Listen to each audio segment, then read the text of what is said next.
welcome everybody to the 2024 Naraka Blade Point Summer Challenge here for the North American region. My name is Creatives. I'm here with the man himself, Raven PLZ, and we got 6 games being played out here for the NA region. We got the top of the top going at it once again. We had the Spring Challenge last around 2 months ago for the Spring Challenge, but we're back once again, this time for the Summer Challenge.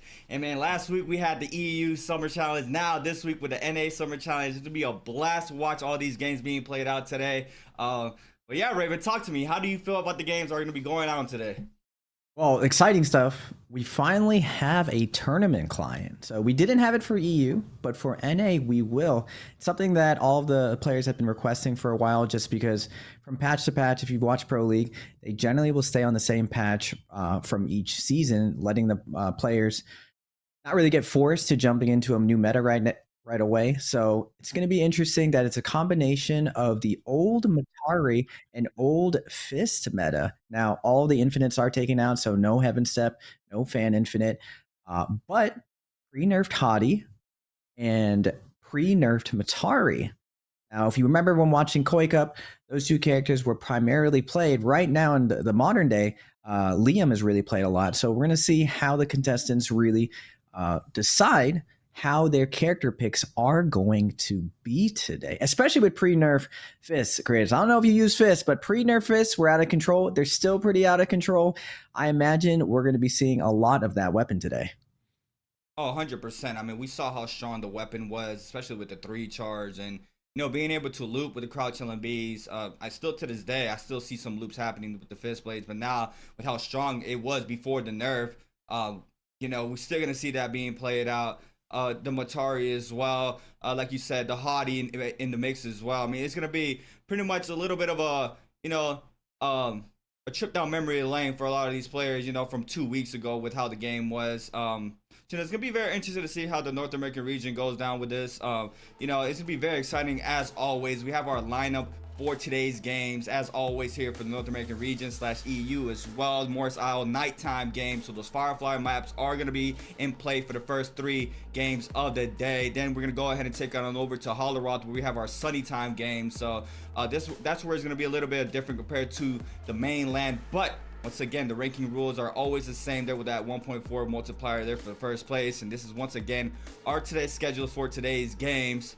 Dust, Night, Dust. That's full Firefly maps for the first 3 games of the day. Holleroth, once again, sunny, cloudy, sunny. Those daytime games as we usually see here for this region, where these players, the tempo changes a lot there coming in from the Firefly maps, where you want to be super aggressive, trying to get those kills off spawn, as we see time and time again, these players going at it on those Firefly drop spots. But now, this is the best of the best right here. This is the nice prize pool right here, Raven. Look at that cheddar there for that first place. I love the fact for the summer challenge that is just a lot more money than the scrims, and just for getting invited here, because you did have to get invited to be in this particular tournament. Everyone gets a piece, so you like to see it. Just being active in the competitive community gets you rewarded. A lot of these players, since a lot of the top 8 actually could not make this tournament for various reasons, if you just played even one scrim, ladies and gentlemen, there is a good chance you would be invited to this summer challenge. So we're going to be seeing Hypernova, Tryhard, Tarmy, G-Manchu, Numza, 38 Baby, Excellent Era, APF, Go By, Doodoo Monster. I don't know who that one was. It's Cyclops, Katie, and Rats. Now, some of these players only played literally one scrim. I believe Adod. Don't tell me Adod is Doodoo Monster. That's crazy. Adod only played one scrim. I believe Air only played one scrim, and both of them were able to be invited to this summer challenge. Now, there's still a very, very stacked lobby. Both Tryhard, Hypernova, and APF all have made finals at the actual mainland China Worlds event. One of the few players to actually do it as foreigners. So those 3 are going to be players to watch today, with Go By running in just behind them. It's going to be interesting because APF has been MIA dealing with real life stuff, but now that he's back, I'm curious. He's kind of like the wild card for me of how the lobby is going to go. Everyone else has been fairly active, Go By, Light, in the game. So where APF kind of falls in the lobby, who he takes out. He's definitely capable of taking out Light, Try Hard, and Go By. So we'll have to see how Mr. APF does today. Yes, and our winner from the Spring Challenge, Tryhard, now was over in the mainland, competed for the Koi Cup, and 2 weeks ago, we saw how Light fully controlled the lobby, was down a fairly amount of points, but he brought it back there for the solo scrim that week and brought it back and took it over, and he pretty much controlled the whole tempo there for that game 6. He was the one being the most aggressive from our lobby that day. So it's very interesting to see how he's gonna do now that Tryhard's back in. It's gonna be something we're gonna have to watch out for. Tryhard pretty much always fully dominating a lot of these scrims, the majority of them.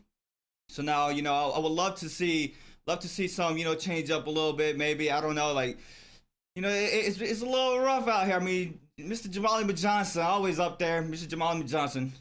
Insane player. We saw him competing in the Koi Cup, seen him in Worlds. I mean, his credentials, I mean, you can just go down the list and you can see how much he has accomplished in this game. But, once again, we'll have the pleasure to see him play today in these games. It's going to be an exciting time as always.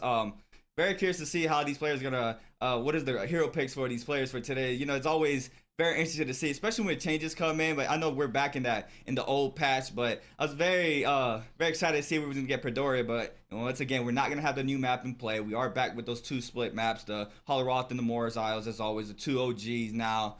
But yeah, it's gonna be very exciting to see all these games being played out. We got a lot of Naraka today, 6 games on the board. Everybody on here. We got our first game starting right up.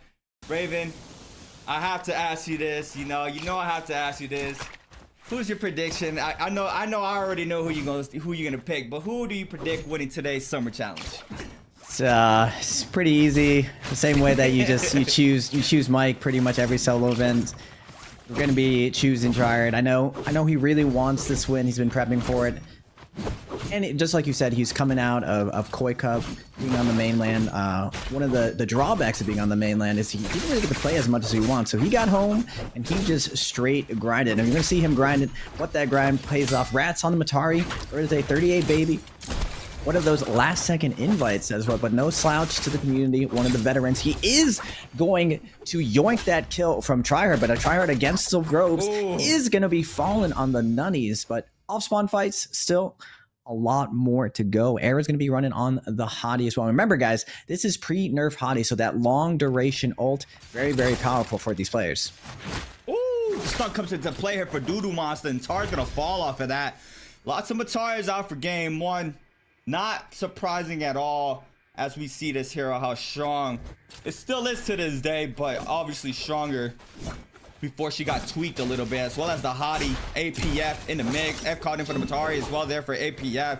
Trying to avoid the prio there from Numza. Numza almost getting that Matari online, and APF with 37% currently here for this Hottie ultimate. The Vinks 1, 2, 3 connects there for APF. Big damage off the blue to respond there from Numza. Is gonna go ahead and invest this Matari ultimate, trying to find the prio. He does manage to do so. Back-to-backs F goes into the uppercut, but the terrain there from the seal does not give him the full damage. Still drops very low. Tries to avoid his damage, but now Numza and APF at the same health. But the F connects into the raw uppercut off of that, and Numza now with elimination onto APF. Oof, the dual blades raw LMB into focus attack. It's true, above 55 ping. Just you love to see it. Just big damage. No need 2-1-1, just uppercut into focus attack. Now, this is one of the things pre-nerf Matari, and for APF, if you haven't been playing solos, if you haven't been in there, Matari's kit is absolutely insane. As far as his teleport, it reminds me of a lot of like the newer characters when you first started fighting against Takeda, Tarka, trying to like figure out Shiol. Her teleport, very fast, but with the addition to pretty much everyone having wave roll, it's very easy to just tap dodge and roll on reaction to the sound. Now, but this is pre-nerf Matari. I don't know if you have that huge, very loud sound cue like on the current patch. Now, what's something that's a little bit different than Koi Cup? The points today, placement is going to matter significantly. The multiplier will be going to all of the like top 6, top 7. It's very relevant.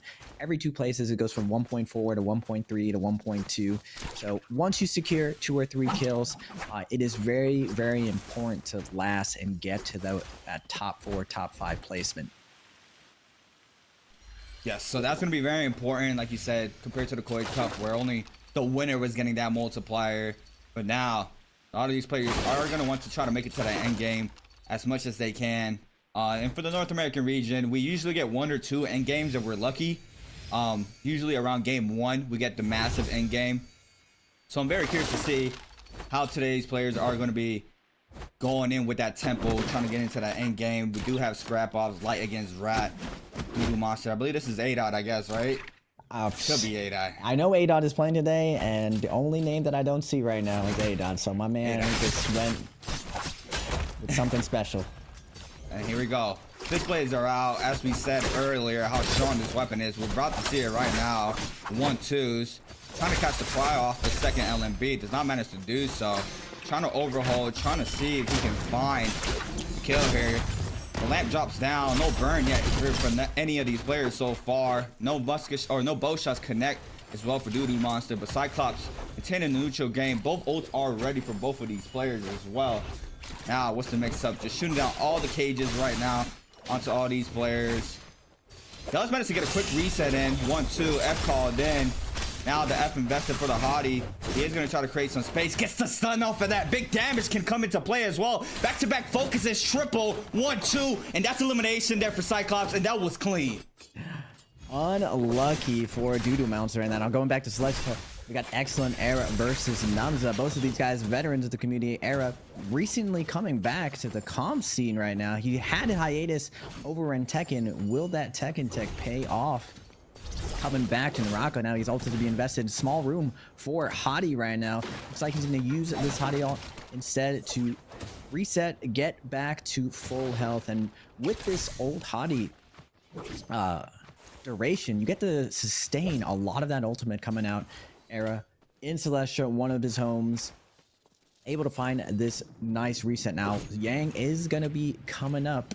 We still will be having the ticket system and everything. And one thing that we saw during Koi Cup that was very, very different than we've seen anywhere else is no one was letting anyone go into Yang. People were straight gatekeeping going to Yang. Countryman gatekept Mike. So many of the strongest players were just gatekeeping that Yang just because of how important it is to get in there safely, find that win, and scale up with the armor. Quick question: do you know we have the Yang depletion, the Yang timer change on this client? We will see. It's very noticeable when you're going in. What Creatives is talking about. Recently, Yang time has been increased, and we're seeing the grief at the Yang entrance. Both of these players are known for their hostility waiting to go into Yang. Now, one of the tricks here is as long as you wait till 30 seconds, most of your ultimates, you can just pop your ultimate, get into Yang safely, and when you go in, it does reset your ultimate. Looks like Tarmy is going to be backing off on the Yushan ult, sticking to his tried and true, his comfortable character picks. Today, at minimum, all players will be playing at least 5 characters, so it's very important how you start out the day. Do you like to start out with your most comfortable pick, or do you want to go with one of your throwaway picks? And we see here Tar on the Yushan with the latest buff to Yushan with his F. You know, could make him work in solos, and having that ultimate to get that reset in it's still a really good way to go at it here for these solos. It's not a crazy pick, so love to see the Yushan being played out. But right now, got by big parry there coming in here for the opposing Hottie. The 1-2 here for the fifth place. 1-2 there for Cyclops, Crotch and Beast. FO invested there for God by. Both players parry. The mix up now. Big parry there from God by. Ship parry. Now the F invested for the Hottie. God by's gonna go ahead and get a quick little reset in as well. Pops one straight right back into it. 1-2 off the pillar. He's gonna go ahead and pop the F. Now the Hottie ultimate is gonna be invested as well there for Cyclops. Hits off the first, trying to catch him in the air, catch him with the F. That was beautiful play there from Gal Bai. Now Gal Bai trying to see continue the pressure onto Cyclops. Cyclops drops very low off of this. Does not catch the second ult there, but now the full reset is happening for the Hottie. Now the aggression is gonna happen. Misses that second 3 charge. Does not manage to get the damage off of that one. Does connect off the third. Now flying away. The ult's about to go down. There it is. Gal Bai with a little bit of burn damage onto him. Still survives, but pretty much the same health. Gets the damage off the R&B focus there from the purple halberds. What's the mix up? Does not get the pry off of that. The 1-2 jump LMB. Not enough damage. Crotch LMB's in the corner. Does not catch the uppercut. Yes, he does. And Gal Bai coming out victorious here in this Realm of Yang. Wow, that's a really close fight considering Go By, one of the top duelers in NA. Cyclops gives him a run for his money. Really, really nice wake-up coverage by Cyclops coming out. Even getting the drop-down parry onto Go By. Go By reeling from that, but using that excellent aim, landing one of the ult flashes onto the flying Hottie. Not really easy considering how mobile Hottie is in midair. Now, one of the crazy things that Tryhard did bring back from CN, pole sword on all characters. Kelly, known for that pole sword. You see Tryhard running rather than first. We're gonna have Exonair with the fist, gonna get dashed up by Numza. Numza's been working on his Matari, scoring this away. Matari, one of the best assassination characters out right now. Spacing out with the fist place. Era keeping Numza at bay. Big damage coming out with that one charge. RMB. Numza keeping up the pressure. Flies up. Hits him with his own focus attack, but Era gonna take to the skies. Weavin doesn't want to get V2'd, but I don't believe Numza pop his ultimate. Era's gonna have to be really careful, but we're seeing gold pole sword on to Tryhard on the Hottie. We'll just be watching Kelly from CN to CH. And you see the damage already coming into play. 38 Baby trying to stay up. Sends the focus in the backside now. Got by joining the party. F invested there from 38 Baby, but a follow-up R&B there from Got by. Picks up the elimination against Tryhard, and Tryhard now getting 2 eliminations stolen from him pretty much. I believe with 1 on the board currently. Now still trying to get active. We have another player showing up. G-Man-Chu in the mix. Era does eliminate Numza in the kill feed. Got by now against G-Man-Chu. Big parry there from Got by. F invested there from G-Man-Chu. Big scare damage there from the gold portion from Tryhard. Back to back as well. The pair connects there for Galbai. Trying to get the elimination, but Galbai picks up another one on the board. And G-Man-Chu falls off of this. Tryhard now trying to scrap off Galbai. Galbai with a falling hit in the corner is going to fall. Another player showing up. APF now into the mix. Teammates going at it right now. Let's see what's going to happen. R&B focus there from APF. Back to back as well. Sends them back to back. Call up TT25. Now the 3 charge there. Gets the damage. You see him investing the F as well. One shot. APF in big trouble. And Tryhard wants to pick up this elimination currently with 2, but it looks like it's going to be a quick reset going on the board. Yeah, really dangerous. Tryhard's Vermilion's buff about to fade. 5 seconds on it, and with the no ult zone, doesn't have that out. Decides to slow down right now. Tough break for Tryhard. So many kills yoinked away from him. Go by. Yeah. Really good play. Getting those last hits. While working smarter, not harder. We'll have to see. Still really early. 7 people alive. A lot of people opening up with the Hottie, it looks like. Hottie, yeah, looking like a safe pick. APF is going to pick up a kill onto Cyclops. Looks like everyone is battling it out inside of the no ult zone right now. Go By coming out. Has to be careful right now. And you were pointing out 225 APF. Man, I was talking to Tryhard at APF. I was like, guys, we just throw blues now? Is that the solos meta? And they're like, no, we don't throw blues. They straight just capped. Yeah, right. When I came back, just telling me not to throw blues. All they do is throw focus attacks. What is this? Oh no, APF drops very low right now. Oh, big musket shot dinger there from Tryhard, going crazy. It's gonna pick up the elimination there onto APF. Takes the reset. That's exactly what he needed. Now he got by getting his elimination stolen this time around. Tryhard with a little bit of a payback now is going to be able to get the elimination, plus now posted up for the second Roman Yang, I believe. He's going to start rotating inside of the map right now. He is going to start moving on in.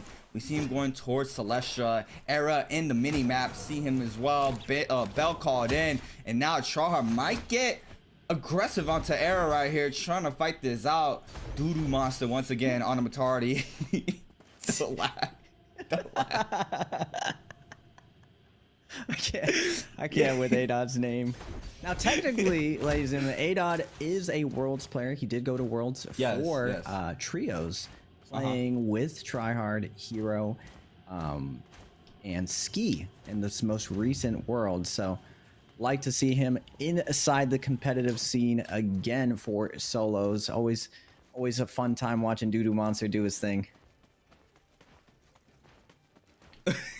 Now going into the next Yang, looks like we got Era versus Tryhard. Tryhard gonna go up to the mid range, look for the initial hit. Era with the fist. Tryhard gonna be posting up big chip damage. Oh my goodness, he stripped his whole armor with that. Wow. That pillar scale rush. Now taking the skies. Era Dodging, weaving. He's going to choose to hold his ult. Take this to endgame. Does get a little bit of chip damage with that poke. One more hit. Gets a second hit. Finally, going to get hit by the triple charge. Going to be hitting his ult now. Doesn't get the initial hit right now. Gets the initial chip. Down Era down to a last hit situation. Going to be trying to dodge the triple charge from Tryhard. Looking for the last musket shot. Trying to line it up. Using the grapple to line up the shot. But Era looks like he's going to be able to get one heal off. Does he get two? He's going to try to get a little bit of damage going. 23 seconds left on this Yang. Now coming out. One focus attack away. Tryhard is going to send it. Double fist dodge is going to come out.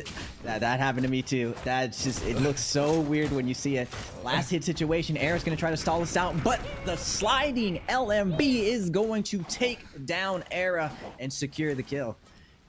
Wow, that looked crazy for a second. I was like, wait, hold on. That was insane off the LMB focus there. But, you know, we see how strong the pulse sword is right there. Just one scare rush completely chunked out all of his purple armor against Era there. And, you know, I started seeing pulse sword, like how insane pulse sword was when you were playing Sha Yul and you had the little opening there once your shield was down, and how some players in the mainland were using a pulse sword to get into that stone form to avoid getting hit off the dodges once that shield was down. And I mean, yeah, it got tweaked a little bit, but still the damage output on that weapon is just insane, as we just seen as well. Now back to the man, Doodoo Monster. Trying to get inside the mix right now. Trying to see what he can find. Blue fist blades. Prefer a weapon here for Doodoo Monster on the Matari. Running, is that the trios? Oh, from Matari? That is the trios, though. He's actually running V1. Trolling. He might have missed V2. This is pre-nerf V2 as well. When Matari full charges up, she has a lot more siphon on this patch, giving her a lot more sustain in the multi-way fighting. Go by on the Liam, though. Tryhard with the gold armor. Both these players with the gold weapons. Era still has Yang depletion, though. Now, I believe we are on the patch still, where after you come out of second Yang, you have an extended amount of time to find that kill and cure that Yang depletion, to the point where you can actually wait out these buffs. You'll have 2 minutes left if you want to hide and take a more fair fight. And with 4 players left, there's gonna be a lot of room to pick your spot and hopefully get a good fight in. And 2 minutes, more than enough time to rush down a player.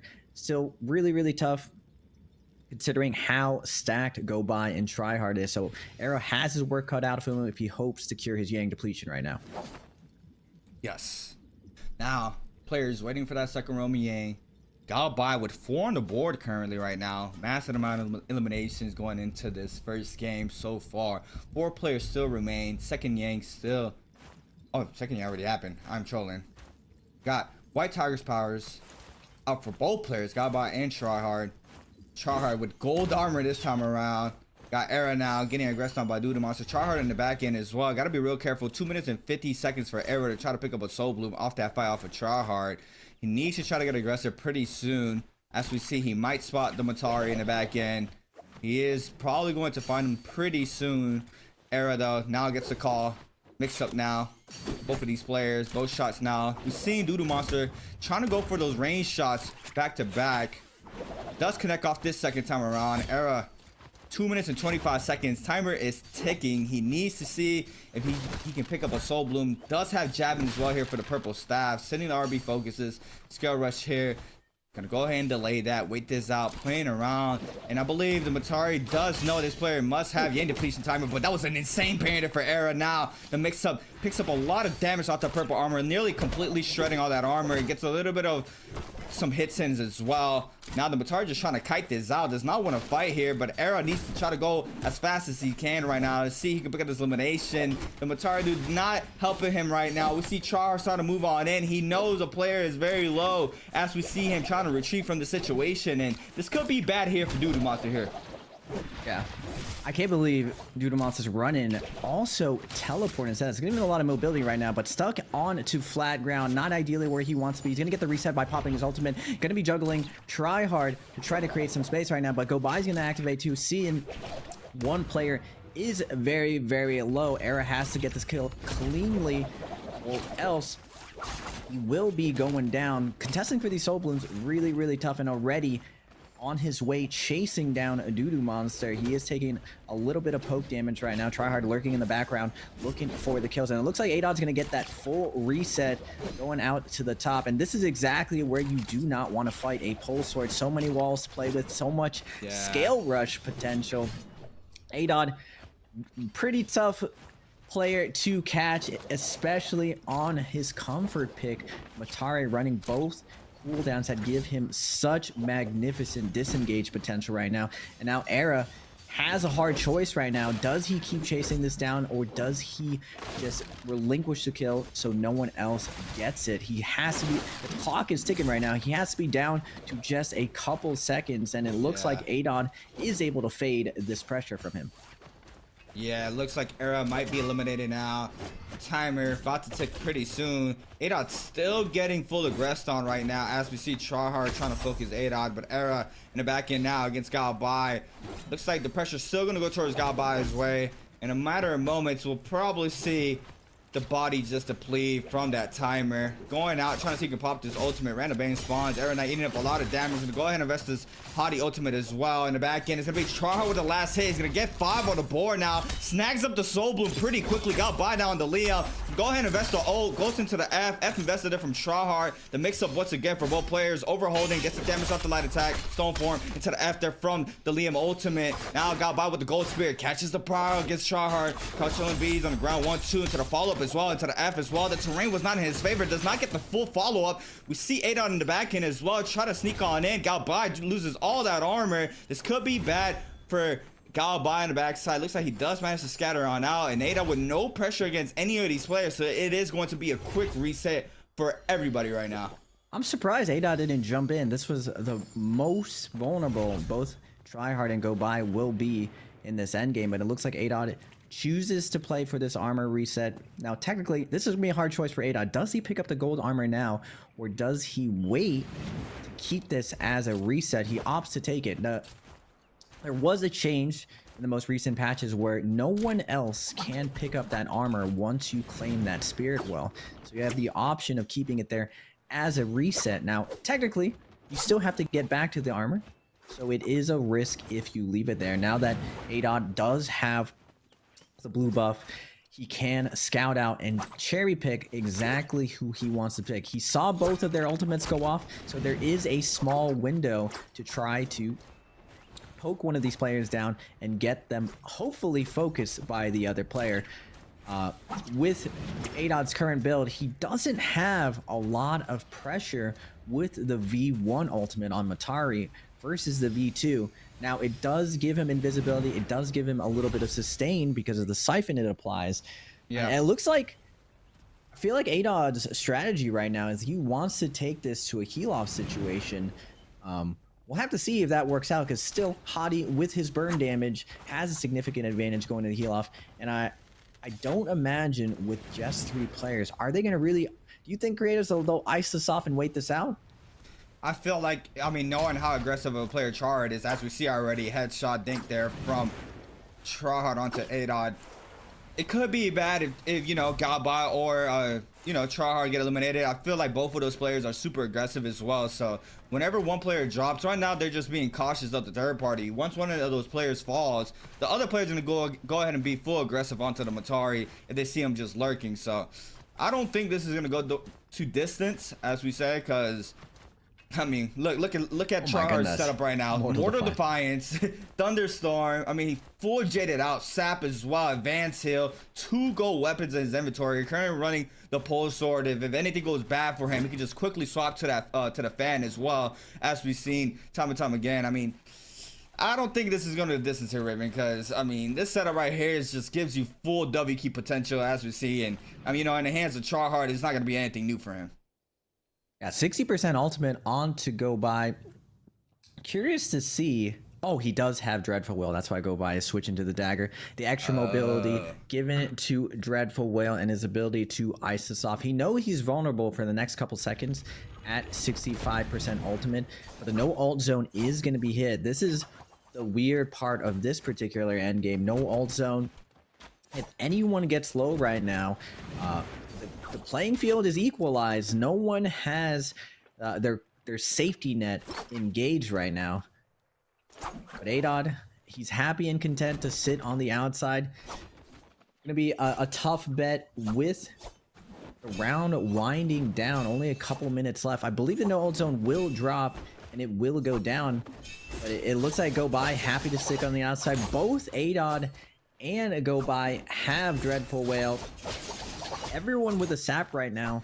So the key to winning this end game though is just having the most amount of health going into that last little tick and hopefully getting that last hit. But I don't see any burn damage on Go By and Adod. So it definitely, the advantage here definitely goes to Tryhard if these two players decide to take this to the end game. The burn damage on the triple charge Hadi ult allows you to get that last hit. We saw it earlier when Tryhard was able to secure the kill onto Excellent Era. All it takes is that last hit. The zone is becomes your biggest enemy and your biggest friend in these end game scenarios. Yes. I mean, as we've seen, Zone 6 spreading right now. Zone 6 for a lot. Tryhard getting aggressive on just a little bit here from God By. God By might have to call who this player is, so he does want to try to see if he can get Tryhard third party by any means necessary. Big scare rush into the following hit as well. That's big damage there from Tryhard. God By now is trying to retreat. Loses a lot of that gold armor and still now has that call for the location of God By. Matari's still playing the high ground. It's going to be forced to start moving on in pretty soon here as well. Trying to claim the top side of the rooftop with that Dreadful Well. It's going to have the J to do so right now. And try with a nice little spot right here, holding blue. Make sure he can stay safe on the side of this roof. This is a nice little spot here from Tryhard. Overholding, 3 charges in. Go ahead and rinse and repeat over and over again. Make sure he does not get clipped by any range shots, any pressure. Right now, this is going to be very hard to even try to parry him. This is nice here from Tryhard. Now, the top side still claimed there from the Matari. God By playing inside this building.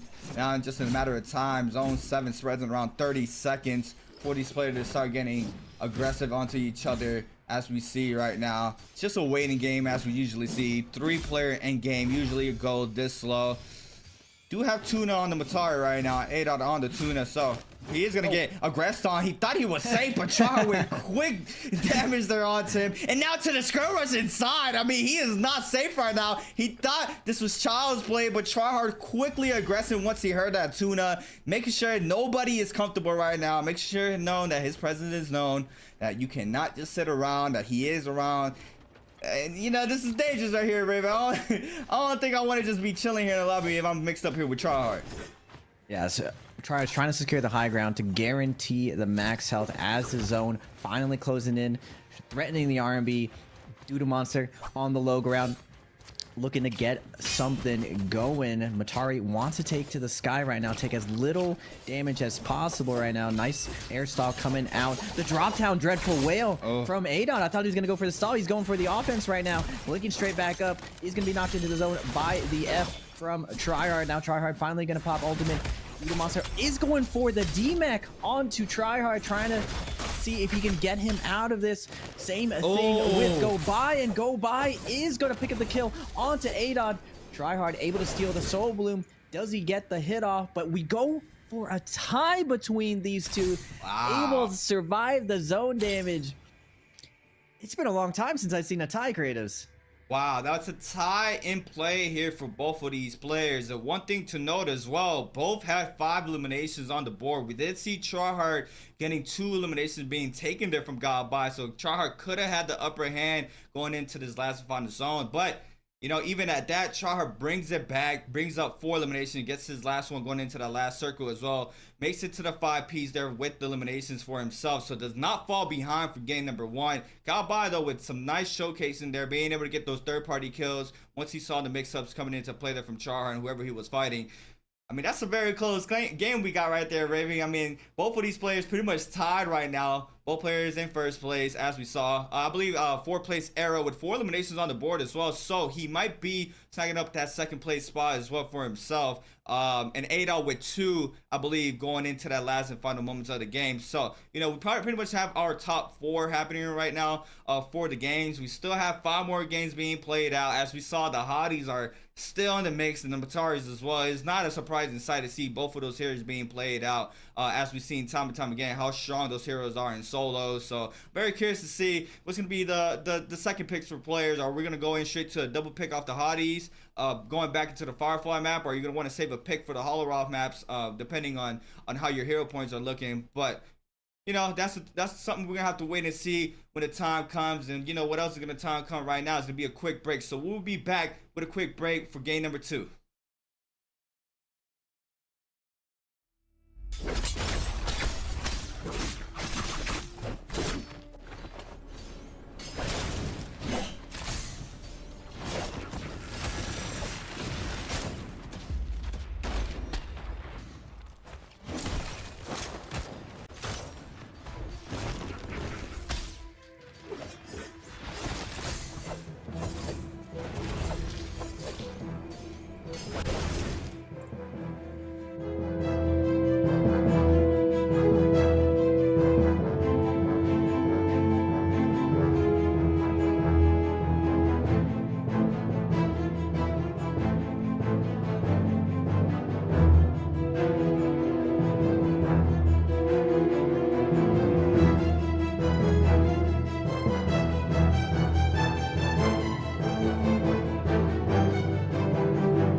And we are back, ladies and gentlemen. Exciting game 1. A little bit slow at the end, but things were really, really tight. I know Tryhard got a couple kills stolen away from him, so you just wanted to have a nice, clean first game.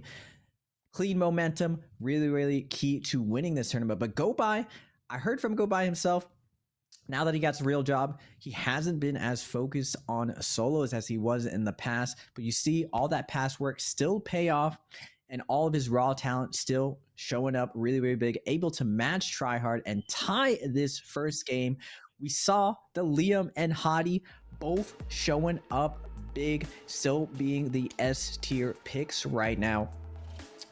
Era showing up big with a game one with a 6.7, and ADOT on the most off meta pick ever, Doodle Monster with the Matari. Numza APF showing up. But something we didn't see was actually Light. We missed Light out. Looks like his off spawn didn't go super well, but Light always been one of those players who just pops off having one of those big 10-point games. He's a very, very heavy fighting player. He actually even uses a lot of those purple jades creatives. He was telling me he feels like going rage is not as good as playing for kills and playing with those purple jades. Really creative stuff's coming out of him. We'll have to see whether or not he can pull this together, but still, game one, I'm curious to see how Fistblade Matari kind of shows up, because there's been a lot of patches since the two characters changes and weapon has come out. And we saw a little bit of it coming out from Numza, but I imagine more players are going to be showing up later as the tournament progresses.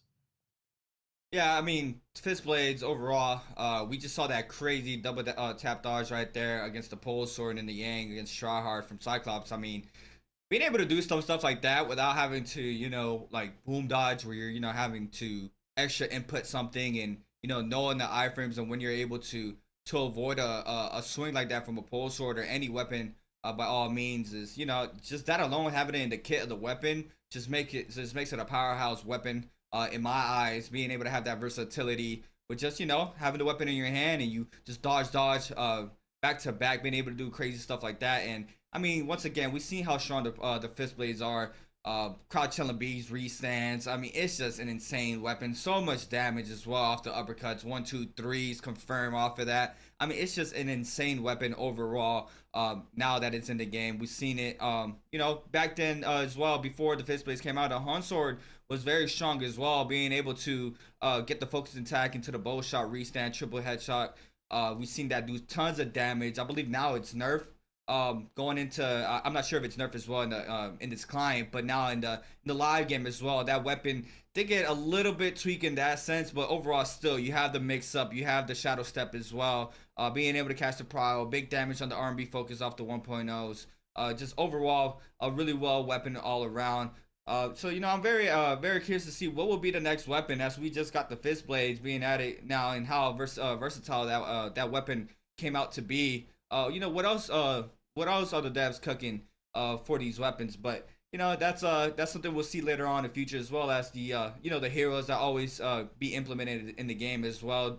I'm not sure we have Kylan for today's games, right? Yeah, Kylan won't be in today's game, which is really, really different for trios and duos, but I feel like after everyone tested out Kylan, for the most part, he kind of suffers from the same thing, just like Viper, that on the outside, once his ultimate is popped, it's not very good for sustain. And even though V2 is very good for combos, since it trades health for damage, you end up coming out with 1 HP. And as you're seeing here, when you see Liam, when you see Hadi, the reason why they're the two strongest characters right now is that their ultimate provides a lot of offense, but also a lot of defense and sustain, because you can cancel them if you don't like the fight that you're taking and keep a lot of that ult charge, allowing you to play this longer game. And solos is more of a marathon rather than a sprint. Now, technically, off spawn, with all the changes we've seen, a lot of action, a lot more fighting than we're accustomed to seeing. We only saw a 3-man endgame right there, just because it is so hard to stay alive right now with just how strong Yang players are coming out. Now they're coming out with gold armor. Now they're coming out with gold weapon, plus the buff, and they have all the sustain of very, very powerful neutral characters. So unless you have extremely good disengage and your ability to run away from these players, it's really hard to get to these end game scenarios and hope to win. But seeing ADOD on the Matari and seeing Liam, now that Liam's a lot more figured out, we saw that possibly Hadi will not be as dominant as he normally is in these end games. Yeah, as we see off rip, we have Era on the Justina. That's his comfort pick, as we've seen time and time again. G-Man Chu The Dukes are out here. Hand slaps happening against Era. Era now Wait, not going to full commit to this. He's running away from the fist there. He is not going to go ahead and full invest anything. Numza does manage to pick up an elimination in the kill feed against Rats. Now Tryhard on the Matari for game number 2. Light as well now lands exactly where Tryhard was. Is going to fall off spawn as well. So not a good start once again here for Light. He is going to eliminate it off drop against Tryhard. And now Tryhard is going to have all this area to loot up, get all of his resources and materials. And I believe I saw Tryhard land here in Koi Cup, or he was fighting around here, one of the two. So, you know, this is not anything different here for Tryhard landing in this area. We see Galbai as well. This is top 2 might be going at it pretty soon as well. Tryhard moving on in. I believe that was common armor there for Galbai. And we see it there in the battle feed. Tryhard already aggressing Galbai in the feed right now. G-Man-Chu, Numza both at temple. APF trying to retreat right now. There goes the F there invested from Tryhard. 1-2 fist blades are out. 1-2-3 connects, and the crotch challenge B there for Tryhard. And Galbai is gonna fall off spawn as well. And that's 2 powerhouse players being eliminated by Tryhard already here, Raven. Yeah, Tryhard, his strategy has always been he loves those ISO fights, and I'm surprised to see Light on the outside. Normally Light likes to drop hot, likes to play these multi-way fights. We're gonna see G-Man-Chu versus Numza. Stone form turning it away, reading the parries coming out from G-Man-Chu. He is going to release this stone form though. Now G-Man-Chu in a top position. Nova showing up to the party too. Can Numza secure this kill? He's going to get a bow shot, but another bow shot. Not enough damage. G-Man-Chu with a sliver of health. Era's going to be diving into right now. Who is going to find this kill on to G-Man-Chu? It looks like Light is going to get a kill onto the board. Love to see it. Gonna get some momentum going right now. Era is gonna get parried. And now Numza looking for the flank right now. Has Era against the rope, sitting on the outside. You see him with that target lock, checking everyone's hit points, trying to move Era into the flame. Hypernova is gonna pick up a 2-piece though. And now we're gonna get the pole sword ditto. Numza versus Hypernova. Stone form for Light here, back to back as well. Not releasing the follow-up, and now we see Scrap Pop still unfolding. Oh, online. Big parry there from Numza. Does have the ultimate if he leaves it, as well as Light. So the Liams are going to have that ult if they need it. And we saw the damage reduction come into play there from the bow nerf, where Numza does manage to hit G-Man-Chu, but the distance was already past 15 meters. I believe he does not get the damage that he needs. That's a big parry happening there onto Light. Catches the power off of it. What's the mix-up? Back-to-back uppercuts. Triple as well. No, does drop, but still applying the pressure. 1, 2, 3. Big parry from Light this time around. Has to have to invest. Gets caught up in the corner now. The Liam ultimate investor here for Light. So the follow-up bow shot does connect. Now, Liam ultimate investor here for Numza. Does catch him with the F there. It's gonna go straight into the F. The mix-up does not happen due to the Liam Numza having the ult online. That's his second one. His third one catches it. The bow shot does not connect. Misses. Light is very one-shot. Has the F to stay safe. Throws the F down once again. Does not manage to get the hit off of that. Now Light trying to skirmish out. He does manage to create a little bit of a distance here. And Numza with the health advantage, but loses track of Light right here. Oh, clutch play from Light, able to get away with a sliver of health right now. I'm gonna get the armor reset, and now Numza is gonna see the bad news right now. Grapple kick's gonna be coming out. F's gonna be invested, but now can Numza re-clutch up versus Light? Unfortunate, missing that last little bit of ultra. He's gonna make his way back to the building. Can he find an armor reset right now? But Light, hot on his heels, trying close out this kill right now. Light, remember, died to Tryhard off spawn. Immediately finds a 2-piece off spawn. Now is he gonna pick up a nice 3-piece deal with Numza? Numza's doing a really good job of icing off all this pressure. He's desperately going to each house trying to find an armor reset, and now Light is gonna try to corner him, but Numza's able to get out with the pole sword scale rush down to his last sliver of health. Light with the fist plates has him against the ropes, looking for the bow shot. Wait, he has Light down to 1 focus attack. 38 Baby's gonna come in and third party. Oh my god, the paid acting from 38 Baby is gonna allow Numza to find another lease on life. And that's Light's second game as well. He did get eliminated off spawn. He's out as well. Now 38 baby coming in hot. They're picking elimination onto Light. Now Numza in a scrap off against 38 baby. 38 baby with everything his arsenal right now. Full armored out, full white health out as well. Nice kind of grappling from Numza into the bow shot as well. Big parry there from 38 baby. Doesn't have the F to avoid the damage. Jump LB is all up as well. Into the 1-2. Numza is gonna fall off of that. And that is just super unfortunate there for Light and Numza there. Coming in with the third party 38 baby at the perfect timing. Try hard against Rats. Focus attack R&B there from Rats. Now Char's gonna go ahead and swap armors real quick. Has 2 blocks back on that blue armor. He's gonna go ahead and swap into the dagger to get the movement game here for himself. You see him quickly trying to go for the scale rushes. Rats trying to catch up here to Tryhard. We got first Roman Yang spawning on in as well. Now, what's going to be the mix up? Oh, online here for Rats, and I believe for Tryhard as well. Got by in the mix on the Akko. So, we do see the Matar getting full focus here. Now, he's going to use the F to avoid some of this damage. He's getting counter grappled by Galbai this time around, but Tryhard just trying to get inside the Roman Yang. The pass is up now, but looks like he has to wait this out. Galbai now scattering out to go get the pass. Rats as well, quickly laying off that pressure as well, and Tryhard's gonna get a full reset. Now Galbai with the pass. Tar moving on in as well to try to contest Galbai, I believe. Now what's gonna be the mix up here? Tar's gonna play the outskirts of this outer ring from the Yang. Looks like he is the one gonna get some aggression onto him. Tryhard in the back end gonna go ahead and wait this out. Galbai plays inside the hut to make sure he stays safe to go inside this Roman Yang. In a matter of seconds, we are gonna have our first pool of players going inside the round for game number 2. Pressure still happening here for Rats off the pistol shots. Tar, go ahead and scatter on in, trying to see if he can snag up the pass, but let's eat up a little bit of damage there from the pistol shot. Now getting aggressive by Galbai in the corner. This could be bad for him. Now we've seen the third party starting to move on in. Rats quickly trying to show up pretty fast as well. Now Akko's ultimate invested here for Galbai, getting clipped off the RB focus to the F invested for the Akko's as well. Rats though is going to invest not too much. Akko's ultimate was invested in the back end, and now we're gonna have our first Roman Yang, and Tryhard's in it here, Raven.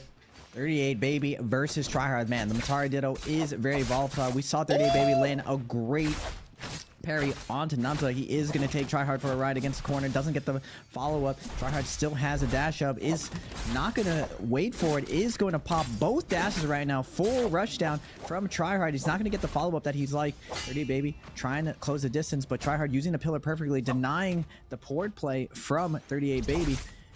He does get the port play from himself. The R&B on the longsword, scooping up 38 baby. Now 30 baby in a weird position. He does bait Tryhard out. Zoom and gets the nice stagger out. Big damage is going to be coming out from the Hong sword, but Tryhard able to dodge his teleport play. Dash is going to be coming out again from 30 baby. This is going to be enough to finish Tryhard down to 1 HP.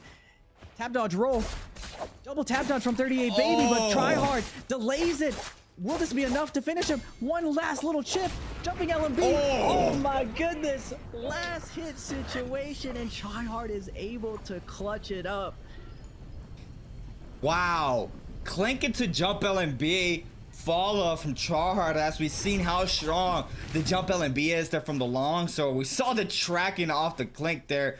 Picks up the last hit that he needed to pick up the elimination. He had an insane starter as well. Scare rush into carousel there for Tryhard. That was a nice opener. Chunks out all that armor there from 38 baby. 38 baby responds there with the fist blade, but it was just not enough damage there. And we see him trying to roll out the F there from Tryhard at those last and final moments of that fight. But Tryhard double tap dodge as well and played it patiently. And it played out for him to try to get the extra damage there off the double uppercut jump LMBs.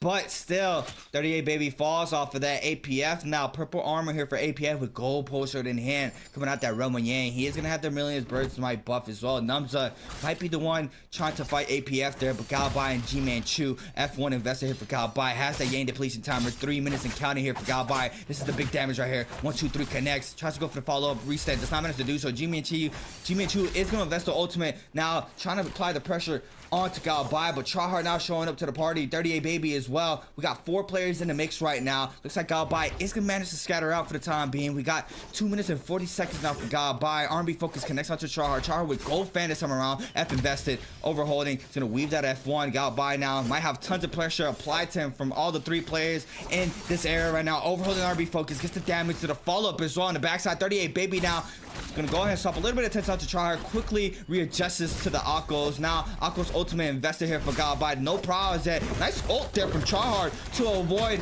the leap, but now he is going to be clipped off the V2 in the backside. Now these players are just going to wait for this ultimate to run out here for Galabai, as we see F invested for Tryhard as well. Just full stagger. Everybody in the lobby, the TP to the back-to-back RBs there from Tryhard, and that was disgusting out the TP with the gold fan. And now the scrap over here emerges, but Tryhard is trying to scatter on out of here. G-Man Chu still in a predicament. 38 paper with no Soul Bloom in hand, still has to scrap this up, but Tryhard moving right back in here, Raven.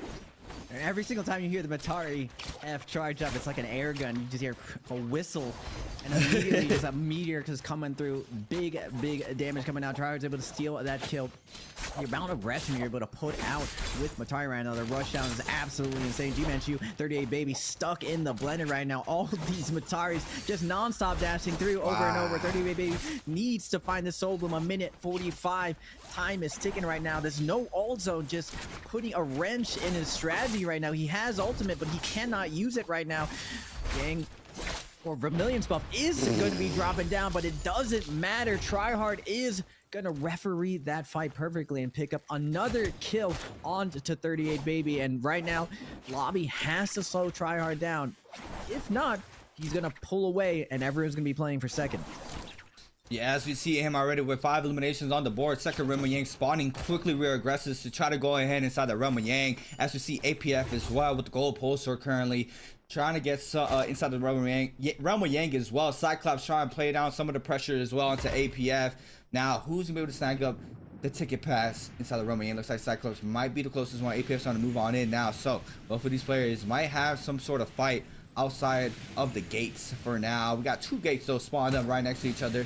ADOT now is moving on in as well. APF quickly trying to go and pick up that pass and go ahead and snag up the other one against ADOT this time around. ADOT is going to manage to pick that one up. I think APF did see the player move on in. As he sees them now, he sees that pass indicator as well. So be a little bit of a waiting game. G-Man Chu with 30 seconds still getting aggressed on here by Tryhard. F invested there from G-Man Chu. Gonna go ahead and just lay down a little bit of pressure. Era is very low in the back end. Char is not gonna let him live. He's been around this player for some time now, so he knows that his player is getting way too active right now. We see the R&B fly down to the follow-up as well there for Tryhard, and that's 6 on the board here for Tryhard now. And I'm gonna need that crown. Naraka, if y'all can hear me, I need you to bring that back. That's one thing I've been waiting for a long time. I believe that's a season 1 battle pass accessory from Matari that still hasn't came back. But that's besides the point. APF and Cyclops going at. APF is gonna off to try to aggress Cyclops opposed from ADOT on the other round. We see Cyclops trying to play the high ground there with the fan. Is playing awkward. We see him quickly investing the ultimate as well. Nice weave there from APF to avoid that leap. That was beautifully played out there. Ooh, weave. Gets clipped off the V2, but now the pass is active here for Cyclops. Can't take the Realm of Yang. Also just stay inside the pocket though. He's gonna eat up the damage there from the fist blades. Just full committing to this fight. As we see V2 avoidance there from APF, and now he goes inside the Realm of Yang, and APF does not, and that's bad for APF. Just for no elimination, does have 3 though, so not too bad. And Cyclops on the Realm of Yang. We're gonna get Cyclops versus Numza. Cyclops on the Akos versus Liam. This is a tough matchup, heavily favored in Liam's favor. Able to get a nice stagger even while Akos is in, but Big Parry's gonna be coming out from Numza, forcing out the combo break and the ultimate. Cyclops trying to get a little bit of damage in, going for the chip damage. Still has 2 tigers on right now, but Numza's gonna opt to take the reset. He does get the full heal off, gonna get the stagger, and this is a tough break for Akos right now. Numza doesn't go for the reset, instead goes for the damage instead. Nice tiger coming out from Cyclops, using the F to get out of here. Only 1 ult charge left for Numza, taking a little bit of damage right now, but Cyclops is going to get paired into the uppercut combo. Will this be enough to finish him off? It will. Big damage coming out from that blue Hong sword, and Cyclops is going to fall to Numza. That was a big scrap off that from Numza, staying composed. Make sure he gets the elimination here in this Realm of Yang. He's going to get that gold armor off of this as well as the gold weapon that he gets in this box. And this will be a gold great sword. We might see him transform that into a pole sword, as we've seen how much better the pole sword is just overall. But now Deado rounds as well, and Meteor for Numza. APF waiting this out, trying to see if he can catch a player lacking in the outskirts of the map right now. Once this outer ring closes, Tryhard waiting this out as well with 7 on the board currently here for Tryhard. Has done everything he needs right now. He can just set sail, relax, play some music, wait this one out, see if he can snag up a third-party kill, not fully commit anything too crazy with the amount of eliminations he has some right now. But ADOT against Numza, both players on the only ADOT with the Yang depletion timer. Numza wins the run with Yang, so he does not have to have this aggression onto him right now. It looks like we have another player showing up to the party. He's gonna be Rats now. It looks like Numza might be aggressed on from both of these players right now. ADOT on the hottie, he has the ult online if he needs it, and the Liam is one in the back end there from Rats as well. So this is two strong characters against Numza. Numza loses a lot of that gold armor. ADOT not afraid of that gold armor, so he quickly aggresses Numza out of the realm of Yang. And we see Rats as well trying to see if he can put the elimination here. Pistols is gonna be repaired there from ADOT. Now in the waiting game here, this could be bad here for Numza. Raven needs to see if he can try to kite this timer out for himself. Yeah, good job from ADOT with that range pressure, able to do counter pressure with his pistol. Now Rats joining into the party, does health check, tries to focus down Numza, but good disengage from Numza out of the bushes though. Rats switches targets, known to just betray and not really target the same player. Rats tries to take advantage of anyone lacking. ADOT tries to use the store, immediately smacked away. He does have 0 grapples to his name, trying to get a little bit of grapples, but Rats with the Tiger buff and on the Liam and with the gold dual Howleys, just going to be putting on maximum pressure on to anyone he chooses right now. It just looks like he's switching targets again to Numza.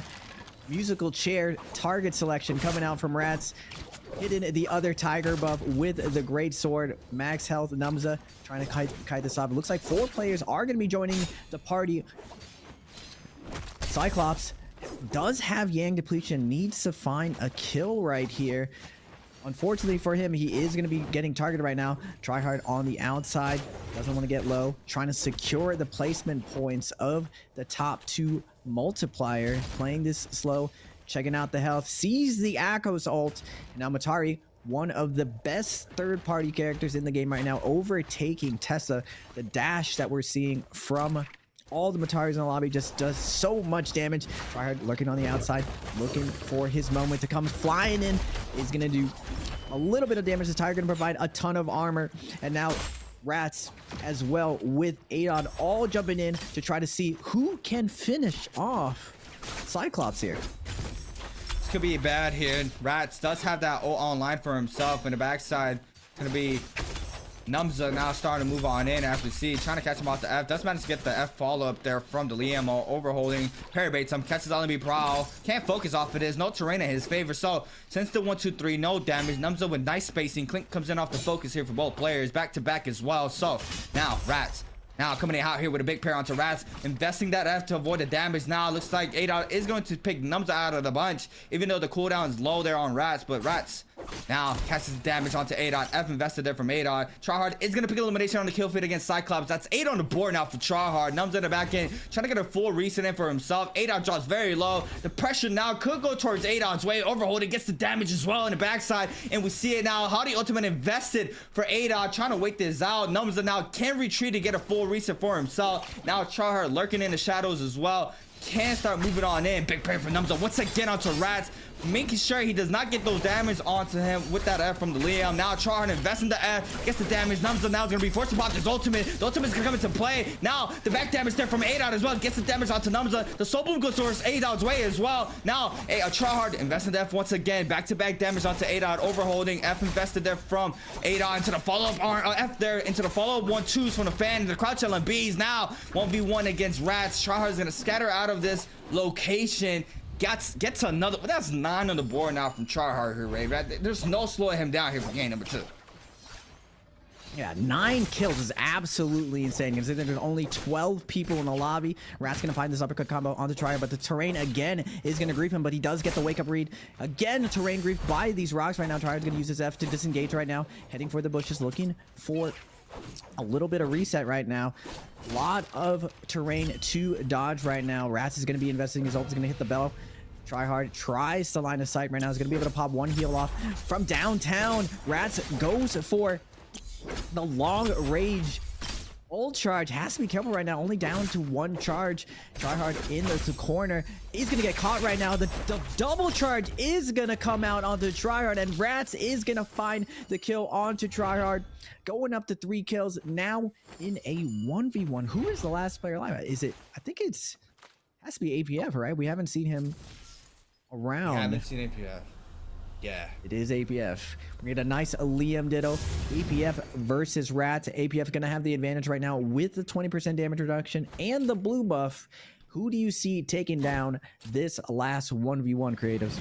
Ooh, it's going to be very interesting right now. If APF is very close by right now, Rats is not going to have that ult online, so the APF can catch him right now. He is going to have the upper hand as we see him quickly grappling him here as well. So this is looking towards APF's way. Rats is going to get the weapon skellies there from those bodies that just unfolded from all those scrap offs earlier as well. But now APF, nice little cross up dodge there into the follow focus there. Rats now trying to create the space, trying to wait this out. Clint comes in off the focus, halfway for that ult to come online, overholding. Oh, man, this is a dodger though. Nice plays there from Rats. Catches the LMB focus now. F invested from APF. Now in the aerial review, we have Rats trying to scatter on out, but APF still applying the pressure. Scale rushes out. Rats does not have a lot of terrain here to get his movement game on, but still doing a really good job, doing the most that he can. That's a big parry there from APF. Overholding. Clint comes in once again.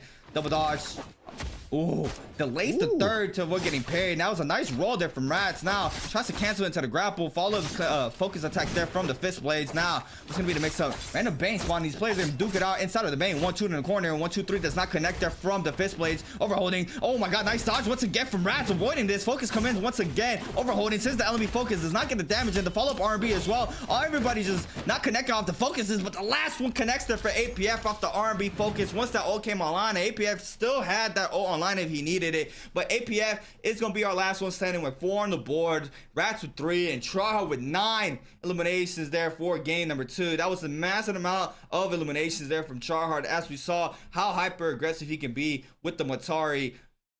I mean, you know, it's just so much pressure, especially being able to get 3 Fs offs from, you know, the Matari once you pop that ultimate. It's just tons of pressure. If you have a weapon skeleton, as we saw there with Chard, he got an F into a follow-up R&B ×2, quickly eliminated. I think it was 38 baby earlier in the game, mid-game.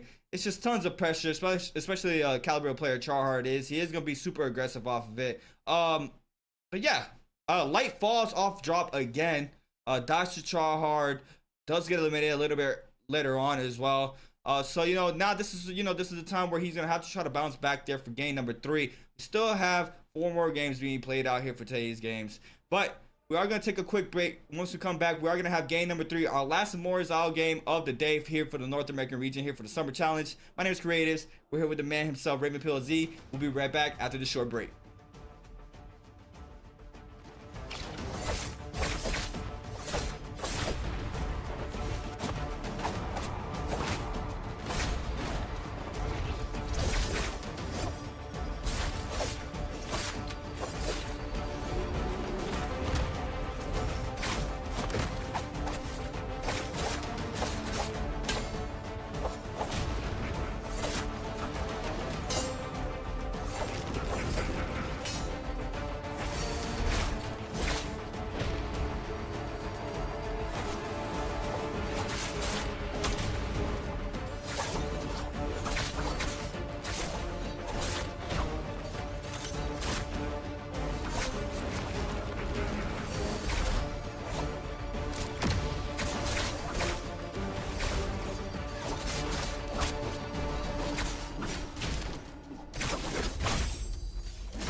Welcome back, everybody, to the 2024 North American Summer Challenge here from the Naraka Blade Point.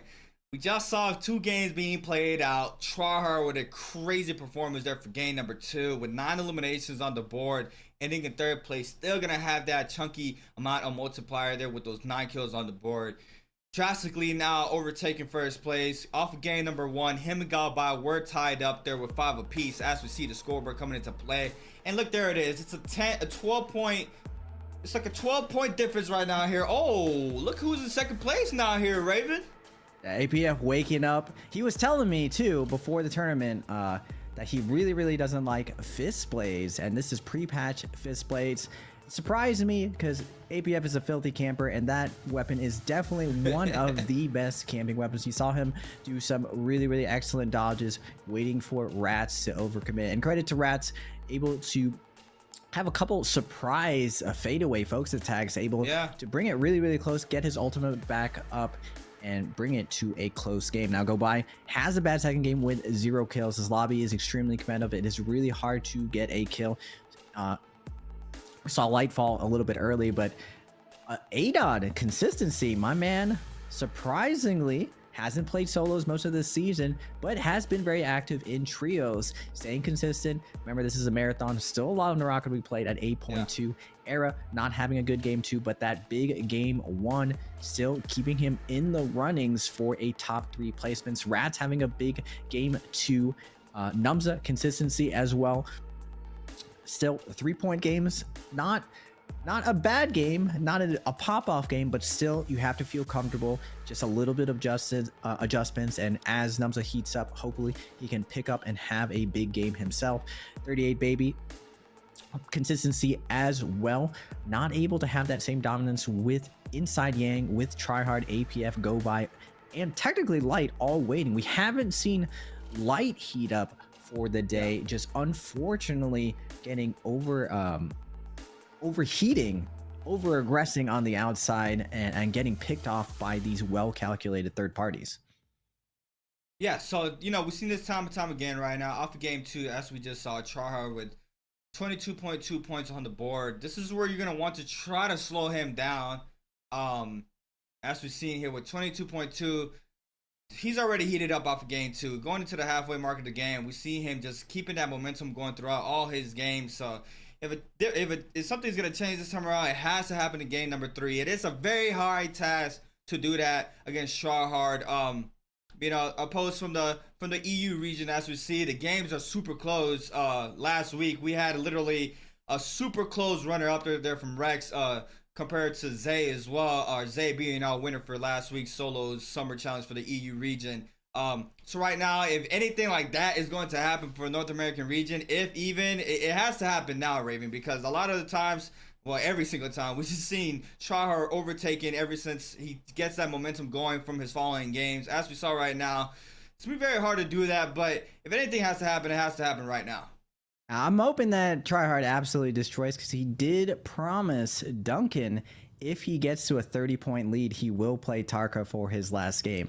So as long as he keeps this pace up, it's looking like we might see the OG Tarka coming out from Tryhard. Now, when he actually did go to Worlds previously, it was the Tarka meta. So it was. Tryhard does know how to play Tarka very well. It's just he is a meta player. He always plays a win. So we'll have to see whether or not he can get 30 points is crazy. He's up to 12 points. He will need someone else to kind of leapfrog off APF and slow him down. I like to see that APF is heating up, showing up. I want to see a competitive game with Light in there, seeing the classic fights, Light versus Tryhard. Now, Light hasn't bust out his Justina. He always has a really big game when he does bust out the Justina. And I feel like Matari is basically another variation of Justina. So I feel like Light's strongest characters are still ahead. So I still don't count him out. He's probably going to heat up some more.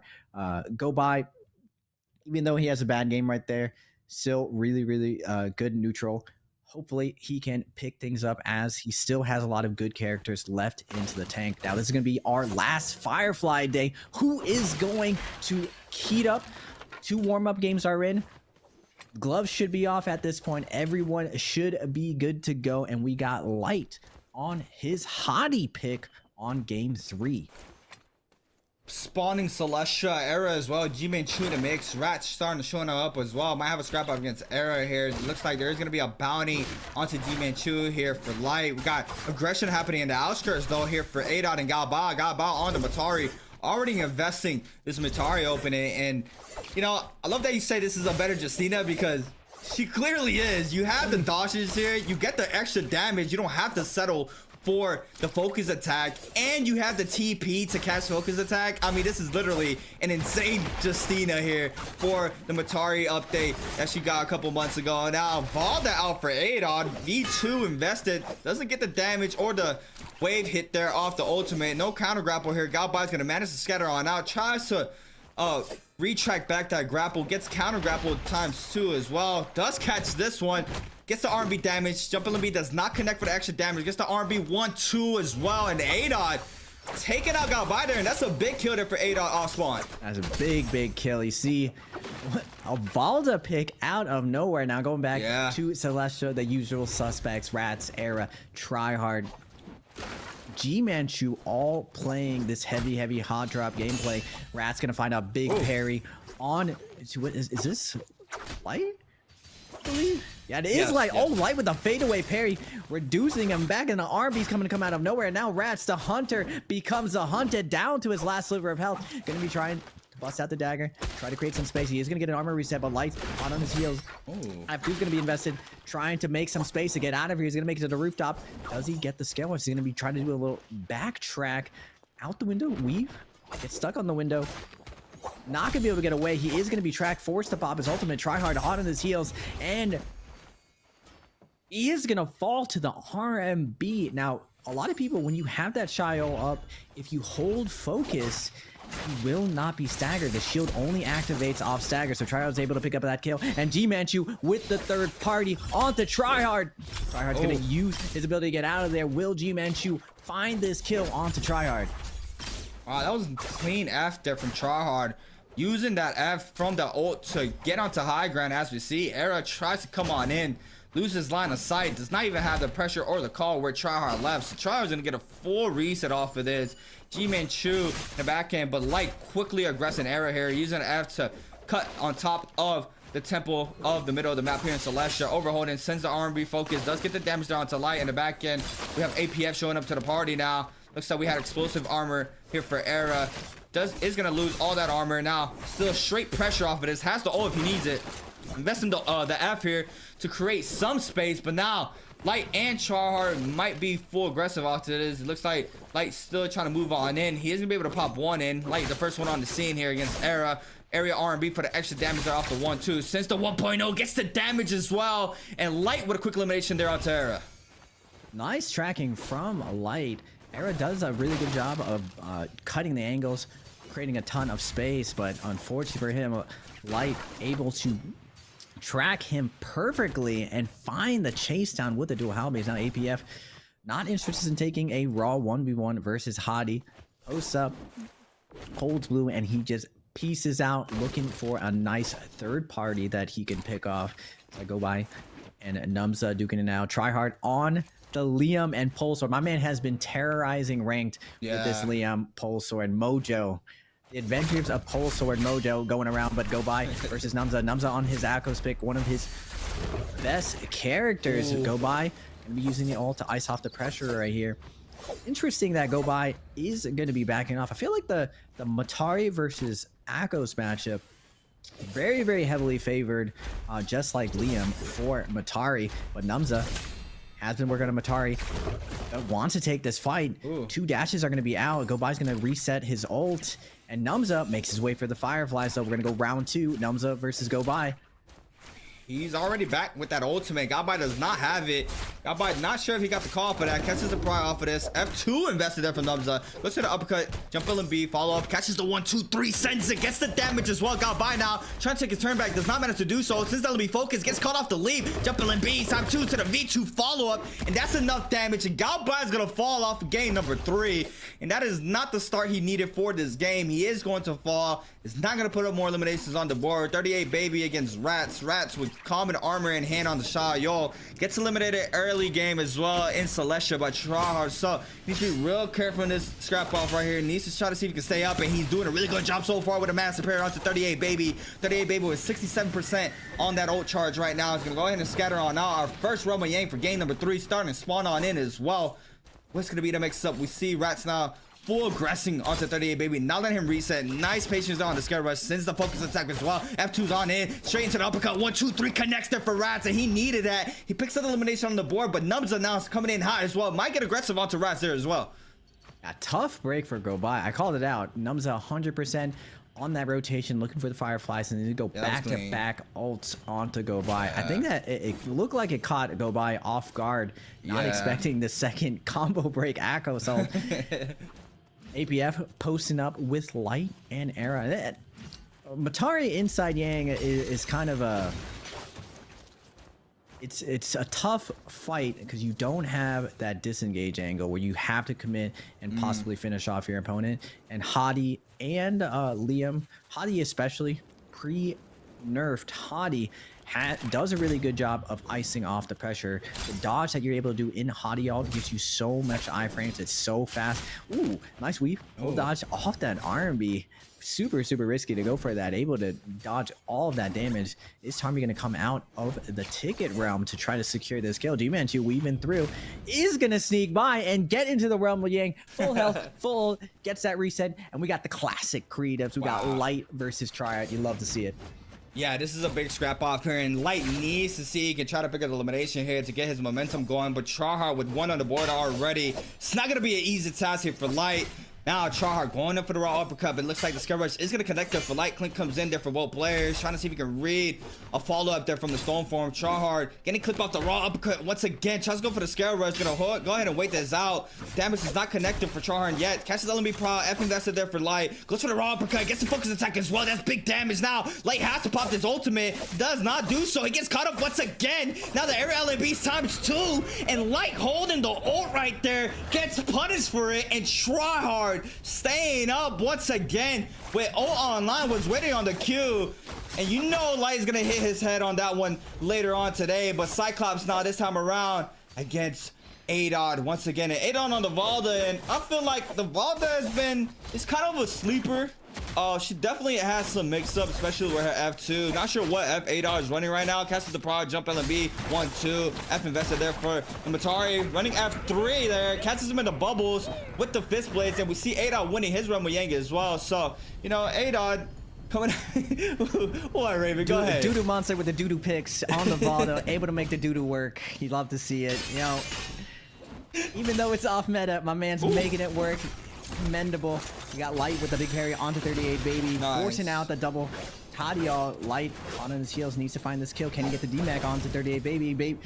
A little bit of jet action around a bobbin, weaving, trying to DMAC Light. Good job of 38 baby to fight back. Doesn't want to just give his back up completely. Now trying to make his way for the Fireflies, but Light scouts it out. He is going to get DMAC right now. Goes for the hit. He's going to create some space. But Light, with that max grapple speed, grapple distance, going to be flying first class, hot on his heels. 38 baby has to get away from Light. Light's chase down has been on point all today. Does miss the grapple. And 38 baby is going to find this armor reset. Sliding LB, gonna be flying out. 38 baby, gonna go with the overhold, gets a big hit. Now Light in a tough position. Nice weave into the LB jump R&B. Gonna extend to the stone form, down to a last hit. Immediately gonna be grappling in. Looks for the cannon shot from downtown, not able to land the shot. 38 baby under a ton of pressure, looks for the scale rush, gonna be fading out. Light defends against it, doesn't get the grapple again though. 2 grapple misses, 38 baby down to 1 HP, and he's gonna be moving into another armor reset. So will Light though. Light needs this kill. It's still 2 minutes and a half. Is he gonna be, he looks like he's gonna be forcing it. Light, his tournament is on the line right now. He can't eat another bad game if he hopes to catch up to Tryhard's pace right now. 38 baby is going to be icing off this pressure, and Light looks like he's going to slow down. I like what Light did there. Stormform to back tap dodge into diagonal walk in. That was clean. Never really analyzed a pull sword a player until, I mean, I don't know why I caught it this time around, but I'm pretty sure people do that. That's the first time I've seen it. But I'm pretty sure that's pretty standard for a lot of pull sword users. Not a really big fan of the weapon. That was a nice paradigm from 38 baby. Light now is going to be able to pop this F to try to avoid the damage. Is gonna have that pole sword with 0 duration, so he's gonna have to try to repair it pretty soon. But 38 Baby not letting go of the gas pedal, still trying to apply the pressure onto Light. Light is gonna manage to get a blue fan there off the ground, is going to be able to repair the pole sword this time around, but the pressure has fallen off of 38 Baby. Now catching G-Man-Chu this time around, sees the gold armor, does not opt to aggress this player. He does not want to see if he can try to pick up the elimination with a minute 22 on the board. Loses sight to 38 Baby, and this is bad for Light. This looks like Light is going to be eliminated by Yang Depletion Timer for game number 3, which, you know, super unfortunate for him. Has not been able to catch that momentum that he needs in these games. And, you know, with 2 on the board, yeah, it's around 2-point-something points in the board right now with top 8. It's not that much for him, and he needs these pop-off games right now, especially with Tryhard just full running the game as well with good eliminations off spawn. This could be bad for Light. 38 Baby still applying the pressure in the back end. We see G-Man-Chu off of that grapple fully gets the call that this player might have that Yang Depletion Timer. Now the Haughty Ultimate invested once again here for Light. 38 Baby getting clipped off the first. This could be a miracle happening here for Light if G-Man-Chu can get some damage on 38 Baby and Light gets the final hit onto to pick up the Soul Bloom. But it looks like that is not going to happen here for Light. Still scatter on out. 38 Baby was some nice kiting around these buildings in Celestia. And just a matter of time here that Light is going to be eliminated. Super unfortunate once again for himself. Another common armor swap there for 38 Baby. Overholding, damage to the R&B focus. Now 1-2. G-Man-Chu overholding, doesn't release. Counter grapple. Does not get the stagger though. Comes in times 2. 4 seconds in counting now. If one hit goes towards anybody's way, and it's going to be 38 Baby's elimination right there. He does get the last hit on the Light, and Light now is going to fall. And that's just a super sad sight of him. Oh, this is real draining. Yang Depletion is not the way you want to go out, but 38 Baby, tip my hat to him. Well played, able to ice off Light Hypernova's chase down, and it's not really easy to ice off Light's chase down. Able to survive with 1 HP. Now APF pushing off Doodoo Monster, sees a Valda waiting for Yang, hits him with a 1-2. Fiending friendliness, both APF and Tryhard looking to fiend A-Dot right now, and we're gonna get a Valda versus Liam. And this is one of the limitations I think for Valda. Now she's just right outside the meta, like she's not super, she still can be played, but it is really tough. Tryhard's gonna be opened up with the parry onto A-Dot. Drops the Fist Blade, picks up the gold fan instead. LMB hold R&B, Stone Form, doesn't get the R&B, is gonna get overheld by Adon. Now has him against the corner, really close right now. Adon with the double charge, big damage is gonna be coming out into the wave. Now Tryhard in a tough position, is going to mix up, teleport behind, but Adon with the spear. Tryhard able to ice him off though. Last spear out. Scaleworks are gonna be setting up. Tryhard gonna force A-Dot backs, trading out heals. A-Dot grappling in.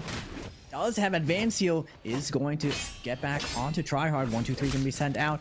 Stone Form gonna be sent out. A-Dot blue release. LB hold R&B. A-Dot's gonna ice off here. Try to see if we can space out a focus attack, but Tryhard wants to get back in. Immediately throws the 1 charge in. Catches the wake up read. Bubble's gonna be a set up, both of them in a last focus attack situation. A-Dot goes for the drop down. He's gonna hit Tryhard in the back and take him down. Valda versus Liam. Doodoo Monster making the doodoo work today, creatives. Wow, he gets the damage off because Tryhard's parry went the other way.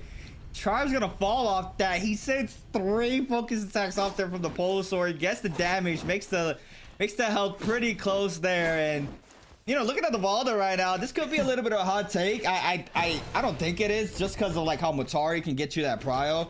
But Matari back in the day, her F3, you were able to go in straight into the LMB uppercut off of it. It did get changed where, you know, the timing matters now and how you catch the player inside the bubble. But I think now with how, you know, a lot of these new heroes are in play, like Liam, and Matari as well, you know, she can be reverted back a little bit to make her a little bit stronger. But I remember back in the Valda days, it was rough. I mean, now with this new V2, this V2 is nice. You get the big chunky health as well off the V2, and you're able to catch the prize as well. So I feel like something like that could, you know, tire her up a little bit to be a little bit better for these games. But regardless, you know, we saw A-Dot showcasing the Valda there against Tryhard. Tryhard still with the gold pole sword, has 4 minutes and 15 seconds and counting to try to pick up a soul bloom for himself. This time around, it's going to be against Numza. F2 Aquas here for Numza. 1, 2, 3 connects there for Numza. I think that's gold fist blaze there for Numza, I believe. Yes, it is. Now, Tryhard might have a little bit of pressure going towards his way by 2 players. APF in the mix as well. Adon might start moving on in as well as we see him in the mini map. But now the pressure's coming into play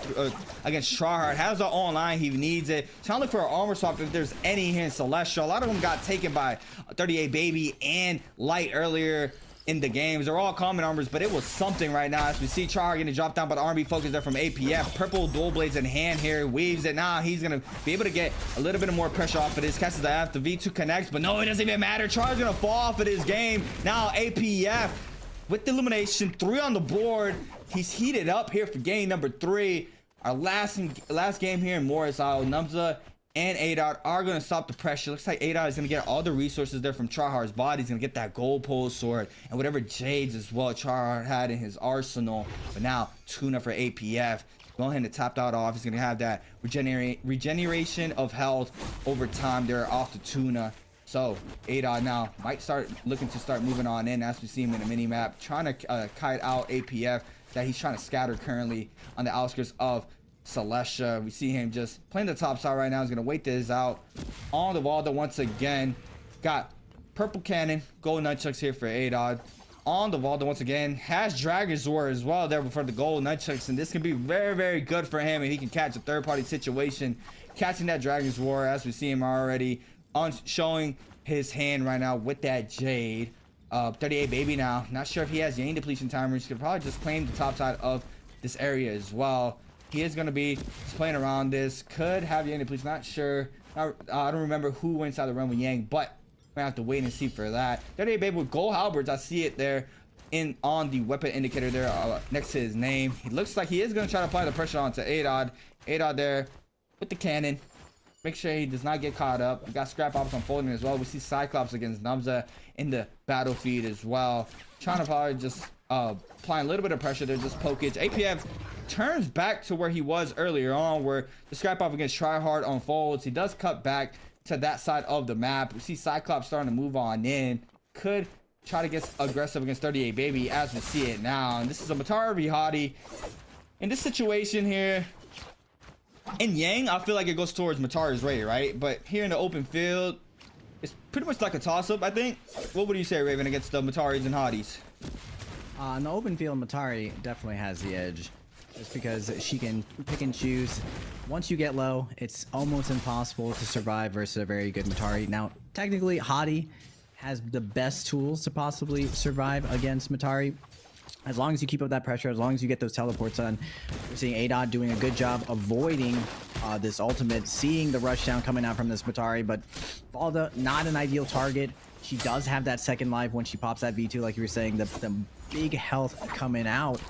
Yeah. And Adod, also not one of the easiest players to lock down. 38 Baby could be jumping into the mix. 8 seconds left for Cyclops. KD, can he make something happen? Whoever gets his last little bit of chip off, though, on the Cyclops, looks like Adod is going to be finding a kill. And Adod's having a pretty big game so far today, Creatives.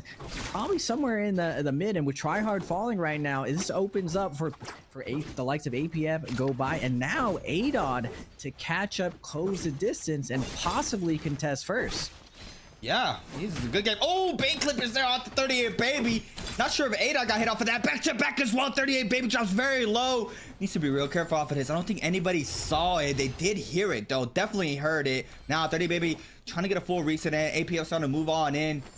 Adod with a mass elimination there onto Cyclops. Getting the last hit and spins back to Dragon's War. And, you know, that's a nice luxury you have there from the nunchucks, being able to spin back the nunchuck meter bearing. And if you have the range from the Dragon's War, it just makes that damage just so easy to catch there once you have that Dragon's War in gold frame. Making sure you stay safe from a parry. But now, APF, here's a player right below him, trying to see if he can pick up another one on the board. Currently with 3 once again for game number 3. Looks like it's going to be Adod just scattering out of this area. Does not want to get eliminated just yet or ever, I should say. With 4 still remaining into this game, Adod with a nice amount of eliminations already with no online, I believe. But now 38 Baby gonna wait this out right now. I think we're missing one player. Not sure who it is. Could be Numza, I think, in the mix right now as well. Probably already rotated into the next zone. As we see, these players are gonna start getting pushed out of Celestia and more towards the middle side of the map as well. As we see, ADOT first one up, APF full chasing. So yeah, it's gonna be Numza on the Akos. Has Mystic Might buff as well. He's gonna get the call if he sees anybody with that buff online for himself. Gold armor, gold fist blades as well for Numza here on the F2 Akos, which, you know, a lot of people opt to stay with the F1. But the F2 gets you that prio. Can't get that chunky amount of elimination. You don't get the damage reduction, but still, it's a really good starter and really good extender as well. If you have a Hong Sword, Dragon's War, Martial Art, Octa Slash Blade there for the dual blades as well. That's a little setup there for Numza here for the J setup. And now APF. Looks like APF is the one controlling the tempo in this lobby right now. Make sure he can get a little bit of poke damage onto anybody. He's trying to see if he can get anybody lobby to try to pick up elimination. Everybody did see the Dragon's War being unfolded there in the ravine. On the Valda. No online. Ada needs to make sure he can stay up.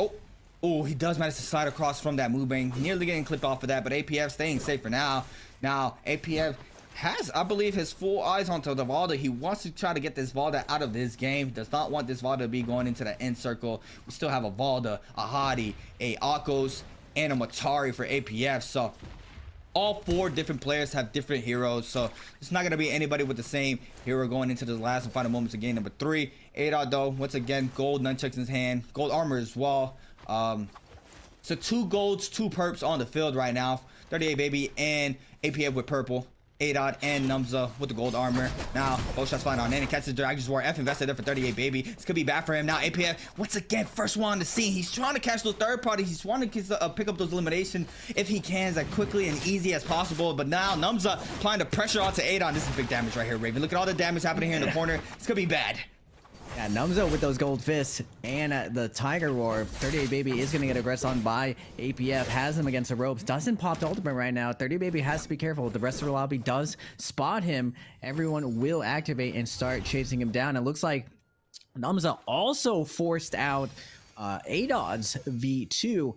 And this was really curious with this character mix going to the end games. You got an Akos Matari, Valda, and a Hadi, and normally I would look to Hadi to win these, but if ADOT's able to ice off this pressure, somehow get his ult online, he does have the advantage to possibly win this game. But APF staying very, very active, knows 38 Baby does not have ult online. He's just looking for the exact moment where he wants to pop that ultimate and secure the kill. Hadi, one of the harder targets to hold down, but APF with the RMBs coming in hot. 38 Baby doesn't throw the stone for him, and it looks like Numza, just without ultimate, is gonna take down Doodoo Monster.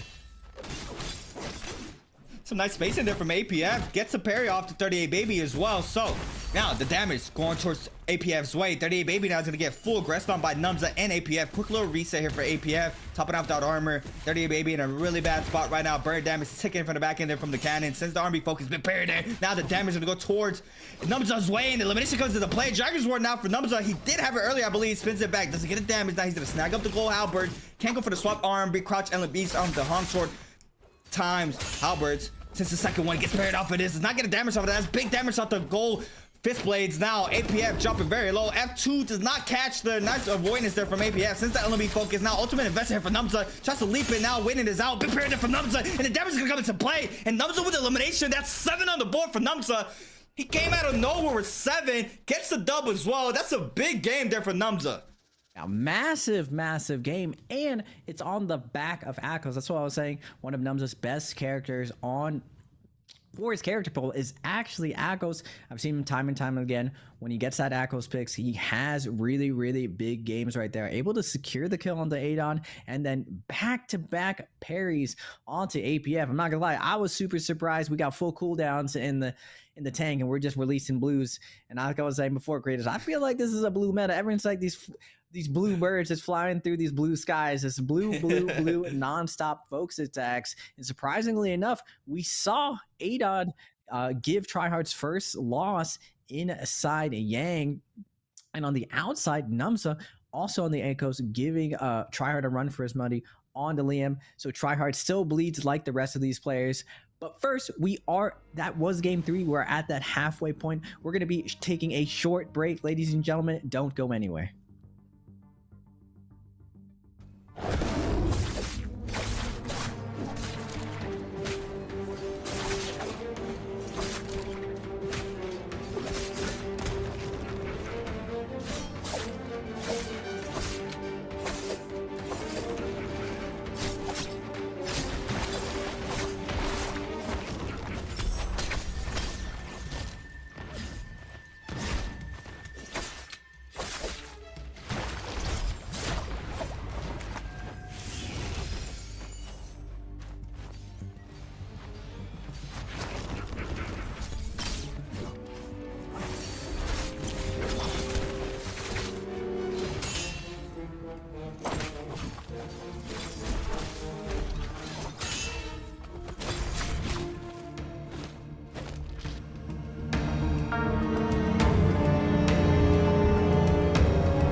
Ladies and gentlemen, we are back to the 2024 Naraka Blade Point Solo Championship, creatives, and I thought Tryhard was going to run away with it. I was hoping to see the Tarka game, but we're seeing that even Tryhard bleeds.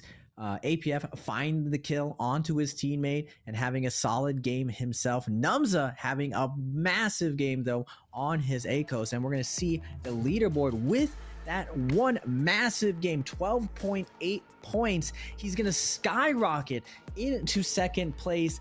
APF with a solid game as well, maintaining the pacing at 17. Tryhard at 26.8 still has a healthy lead, 7 points, nothing to scoff at. But as we're seeing, if you have a solid game, you can overtake the lead. Same ADOT definitely surprising me, playing super consistent again with a 6.7 game. And on the off meta picks, the doo-doo monster having a monster tournament right now. 38 baby as well, consistent game himself.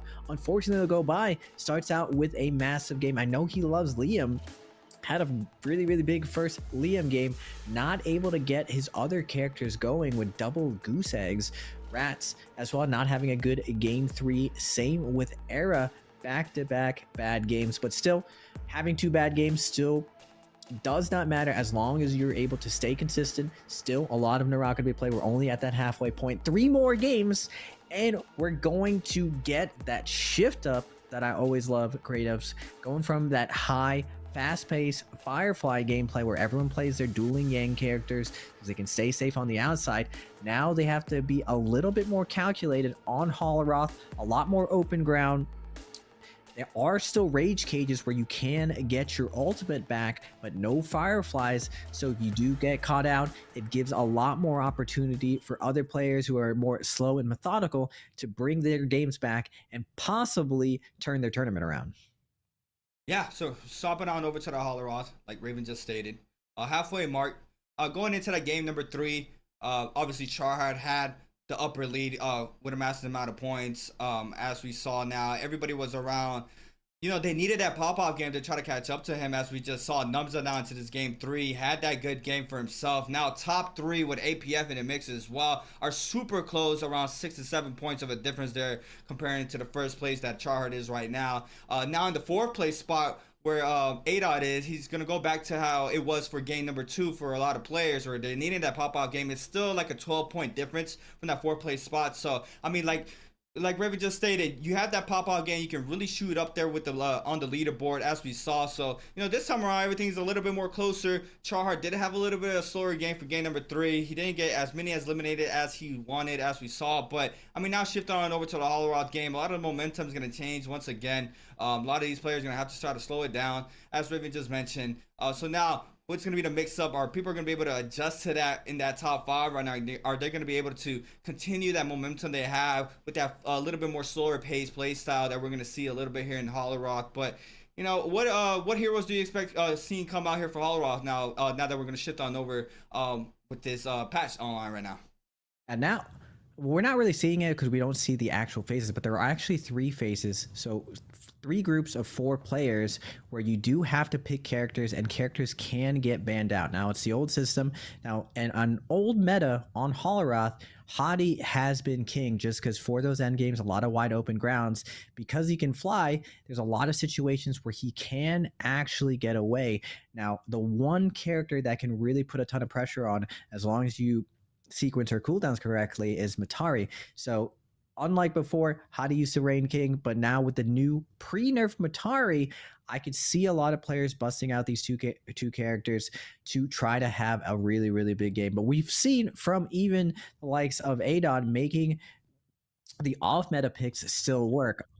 Just because meta it works doesn't mean that the other characters cannot compete as long as you play the situation super well. Temmie has always been a really solid counter to the meta, and we always see this character come back in a lot of situations. And for the most part, at least in Pro League, Temmie is usually that throwaway round pick where you can ice off the pressure of a lot of people's comfort picks. So going on a Holorath, I expect to see a lot of Matari, a lot of Hadi, and possibly Zipping. We're going to see Rats take down Sideless KD with the hands, putting them down with the slabs. It's tough break. You hate to see it. We're going to go by versus Tryhard in a last hit situation. Who do you think is going to be taking this creatives? Oh, I spoke too soon. I cursed. There it is. Tryhard with a nice elimination off drop. First one on the board here for game number 4. On the Tessa pick for this first Holoroth game. And yeah, I had to ask you that because I feel like all the Mataris and the Hadi picks were gone. But I mean, it's no difference right now. We clearly see them out again. Hadi's in the field. Matari here for Rats. G-Man Chu on the Zaping. Zaping has been pushed out a lot now for the EU Summer Challenge. We didn't even see one Zaping being called, being brought out for that region. So, you know, it's safe to say that Zaping has been pushed out now. For a lot of players, I don't think I saw it in the Koi Cup. I didn't really focus on Zaping. Not sure if she was being played out for that, but we do have one today here for G-Man Chu. Rats on the Matari, already investing this ultimate, trying to cast the power onto Era. Gets the R&B focus there off the F. Not sure how that happened, right? That was insane. Try harder. In the uppercut to Era R&B off the fan. Big damage there. Light now on the Akos, and you know, Akos pick for Light. It's kind of his newer set of characters. I think he did started playing Akos for Koi Cup. That was a nice parry there from Light. Big damage as well. 1-2 off the Minx, overholding. Test ultimate invested is going to be weaved there. Big parry in the backside onto Adod. Adod's going to eat up the damage, but quickly changes his attention onto Tryhard. And Tryhard's going to fall. Still has a Soul Bloom. And now we have Light against Adod here for this side. Nah, this is a massive parry from Light. Gets the armor reset, switches momentum, keeps it going with that parry. Now, Light versus Doodoo Monster. Nice arm beat into jump LMB, trying to get the wake up, not able to get the LMB. Doodoo Monster is gonna get hit by the F2 into the uppercut, confirmed. F's break can come out. Does he get the armor reset? He's not able to. Light having a nice three-piece off spawn on his F2 Akos. APF versus Rats. Rats with his fist in hand. Sending APF for the ride. Looks for the dash through, not able to get it out. APF gonna pop the dash, tap dodge roll, gonna dodge the first hit. Is gonna opt out to use his ult defensively. Rats doesn't want to use his ult defensively, wants to get in there, looking for the teleport, not able to get in. APF gonna dash through and then cut line of sight one more time. Rats pressure is going to be iced off, but 30 seconds off this ultimate. Can he find the teleport play onto APF? APF stating out of sight, out of mind. Rats desperately looking to get some value off his ultimate. It's about to end right now, and we're going to be back to neutral. Looks like APF is going to get this full reset. Rats opting out to disengage and look for another day, possibly finding this rage cage out here and getting his ult back online. But Matari very, very vulnerable when she doesn't have that ult threat up. So we just saw right there the kill feed. That's Tryhard's game 4. Light eliminates him back to back, and now Light turning up with 4 on the board here for his Aqua's game, and Tryhard getting eliminated early on for this game. This is a good opportunity here for Numza and APF to completely overthrow Tryhard right now. Got Zai pick here for Adod. This is a change of pace now. Tryhard out of game 4. Numza on the Matari pick for this game. Waiting for this first Roman Yang for game number 4 as well. Got 38 Baby on the Aquos Rats as well. On the Matari. V2 connects it for 38 Baby and the outskirts of the puzzle into the jump LMB finisher there for 38 Baby with the gold greatsword. Gets a crazy weapon off drop, and this is a great time here for 38 Baby to try to get some isolated fights right now, right before this Realm of Yang, before anybody has any type of scalage of weapons or armors, especially with a gold greatsword. He's gonna be doing tons of damage with that thing. Numza and Era now in Plume Castle. Hadavi Matari. Numza trying to see he can try to pick up another one on the board right now, or pick up his first elimination for this game. Currently with none. Era counting this out with no ult online, getting caught up by G-Man Chu in the backside. G-Man Chu on the Zabine. First one in the scene now this time around. Full swapping his attention onto Era, and Era with the Kaini getting caught up in the corner. I believe that's another player, not sure who that is. In the backside, Adod, I believe, catches him in the backside. G-Man Chu trying to catch up as well, but it's gonna be all this pressure going towards Era's way right now. We see Numza already aggressing him as well. It's gonna be tons of pressure. Drop down here for G-Man Chu, trying to find the damage, get some damage there onto a player. Third charge does not fully connect, gets one hit in, sends the storm form, no damage off of that. Still, all the pressure is going towards Era's way. They're looking for this hottie. I believe we have a Zaping, we have a Matari, and we have we have two hotties, a Zaping, and a Zai. That's what I missed, a Zai. So the hottie's isolated right now. It's the only one in this area. Era still up. Zai F invested there on the left hand side, so he can stay safe for the time being. APF does catch up now, moving on into Plume Castle. We got our first Roman Yang start to spawn on in here for game number 4. And what do you think, Revan? Now Tryhard out of game number 4. The pressure's on for him, I would say.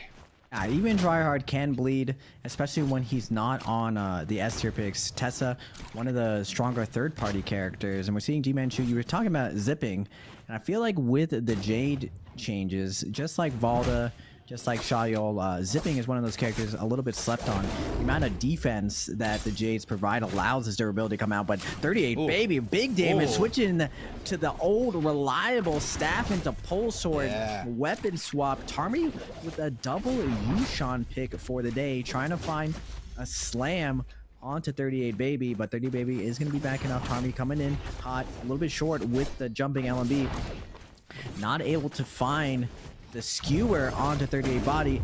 Baby, F2 gonna be invested already to trying to stall out, but now 38 baby is gonna be popping his ultimate, seeing if he can stagger Tarmy before he goes into Yang. He's not able to. Tarmy able to yoink the Yang away from 38 baby. Even though he's able to survive though, this is gonna slow down 38 baby's game. On that Akos, you want to take that nice isolated fight inside of Rumble Yang, and we're gonna get Tarmy versus a light. Tarmy gonna open up with the parry, gets the slam into uppercut, crouching LMB. 2022 Naraka combo is gonna get set with the uppercut combo into the wall. F2 reset into the grapple kick. A little bit of custom combos coming out from a light.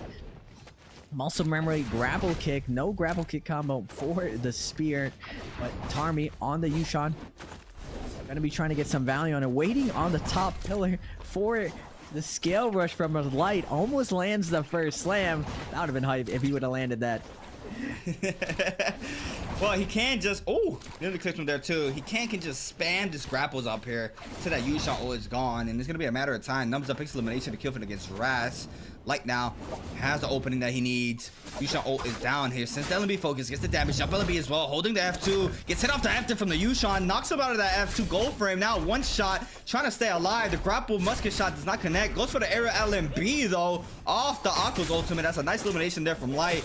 Now with another one on the board, ADOT against Galbai. Galbai now trying to stay up. How the ultimate down here for Galbai, and we saw last scrim Galbai. That's a massive parry here for Galbai. Big damage, area R&B for the extra damage as well. Overholding since the follow up as well, gets the damage, and Galbai picks elimination onto ADOT.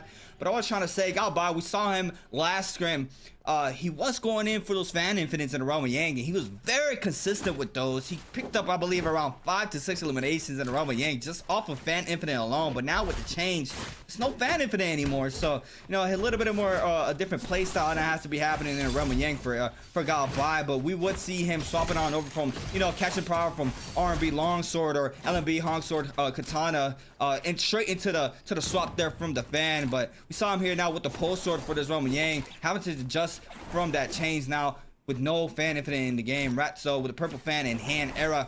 That's in the ultimate to retreat to try to take a full reset for himself. Rats with 3 minutes to try to pick up a soul and stay inside of his game. Has that timer on his back. Needs a full commit to the Hottie right now. Here's a grapple in the backside, and it's going to be Galbai coming off that Roman Yang. He's going to have that buff in play for himself. So Galbai can get as aggressive as he wants with his Vermilion's Burst Mike, as we see him with the gold hunks on his hand as well.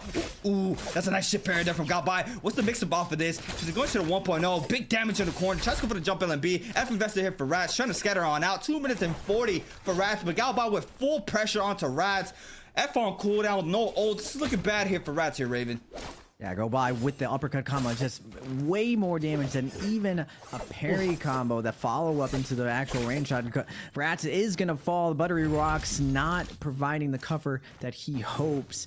Super, super hard to get those infinite scale rushes going with the slide animation stuck against the uneven rocks. And we're getting Tarmy again. I've seen this Yushan so much today.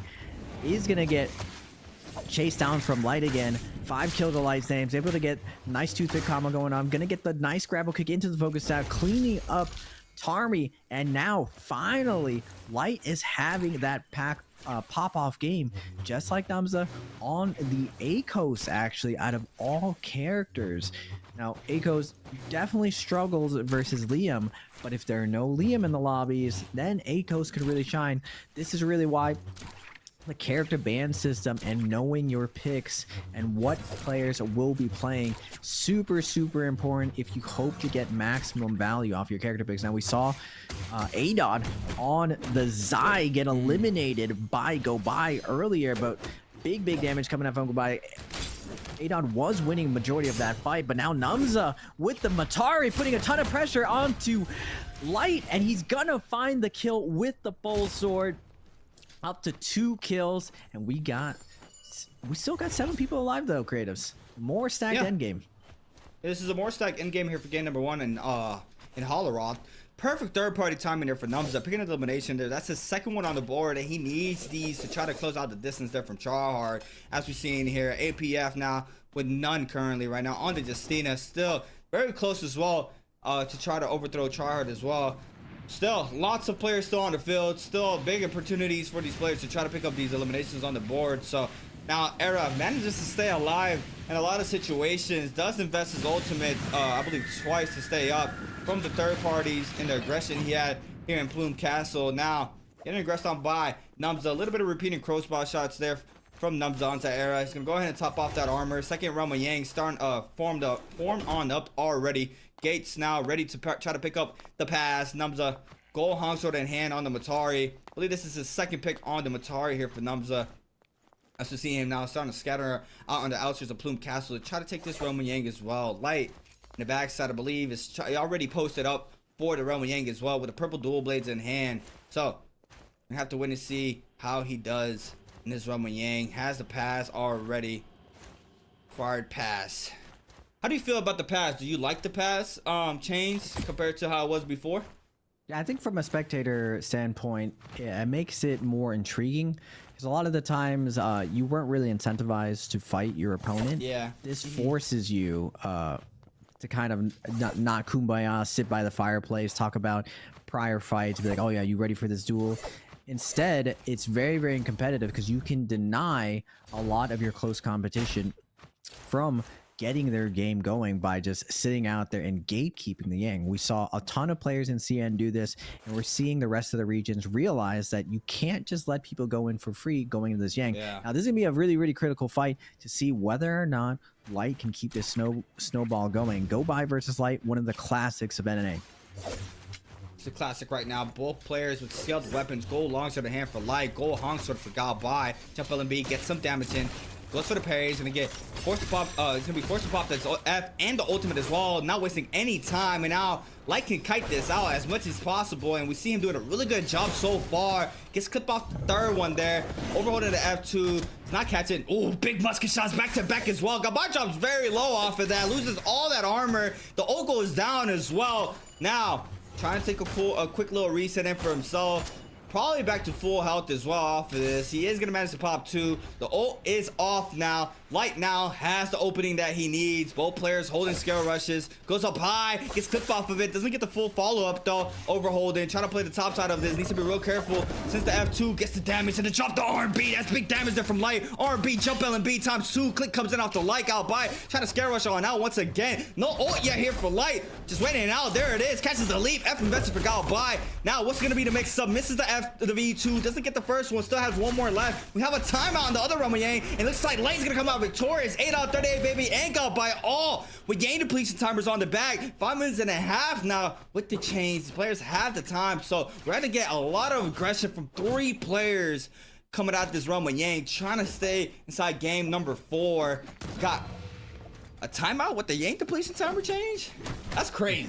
Yeah, I don't believe the extended Yang has been implemented, but at least a longer time to get a Soul Plume has been implemented for this. Gotcha.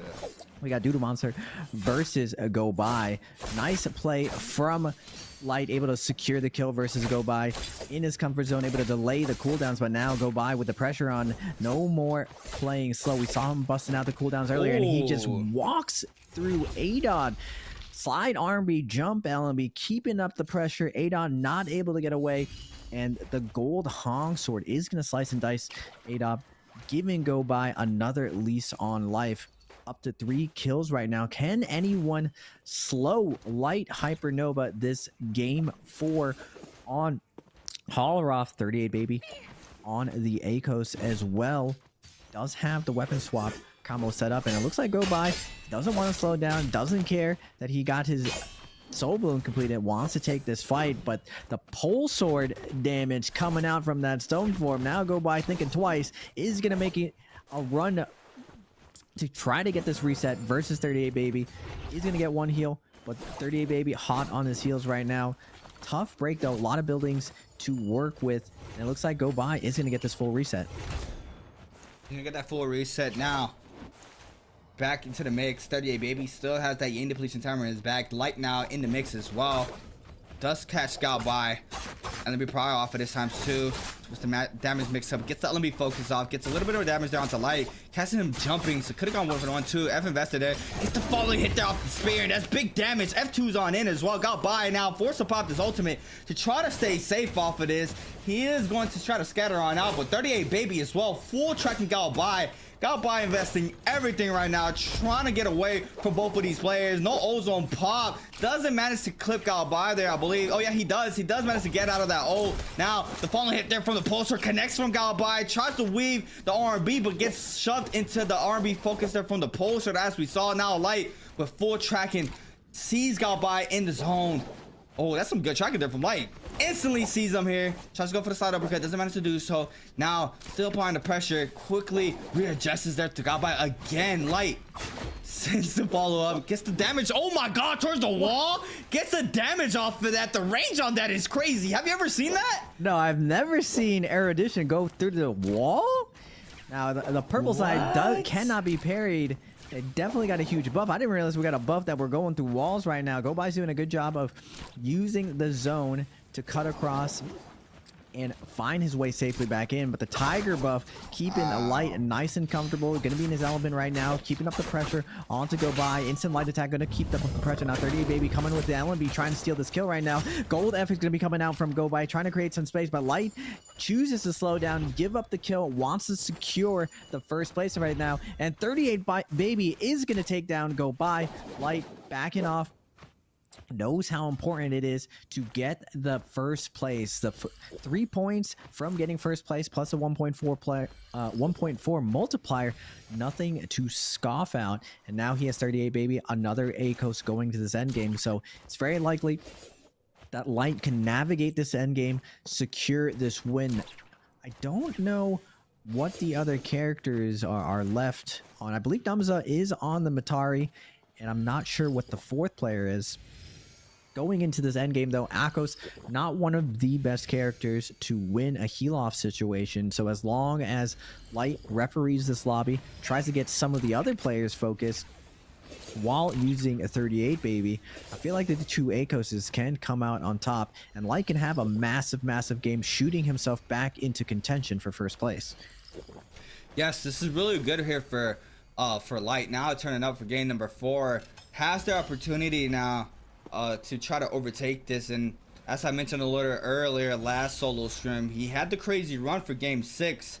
Had like, I believe, a 12 kill win to take that scrim home. So Light used to the pressure, but this time around, Charhard's in a mix here in this lobby, so that is something else to watch out for. But Era, oh, it's a Hadi, there it is. Hadi, 2 Akoses, and a Matari for our last set of characters for game number 4. As we see, numbers are starting to move on in. Has the gold longsword in hand. We have still a blue weapon in hand for Era. Light is going to have the gold longsword that he had previously as well. And 38 Baby is probably going to have that gold pole sword in hand still, plus whatever Gal Bai had in his arsenal for before he got eliminated. But oh, he had a gold hung sword as well. So 30 Baby is gonna get a little bit more of a skeleton as well off of that body. Nubs trying to play for the spirit. Well, Light looking to try to contest as well. We're gonna get a little bit of focus here from Light. Get some damage onto Numza. Numza getting bullied out from the spirit. Well, 38 Baby starting to move on in as well. Once again, gold pole sword, big damage. See him swapping there, probably swapping into another weapon. Light with Phoenix Blast as well for the longsword. I mean, I just love this skin, how it sounds every time you just moving around, just like, whoa, whoa. Oh, big damage here from Numza. Quickly goes in. Can't pick up the loot this time around. Now with the change, that goes towards whoever claimed.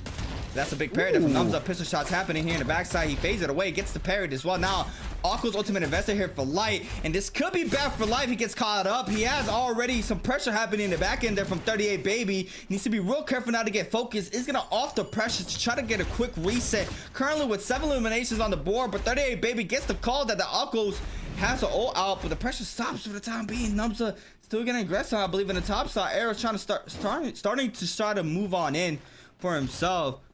Seeing he can try to pick elimination.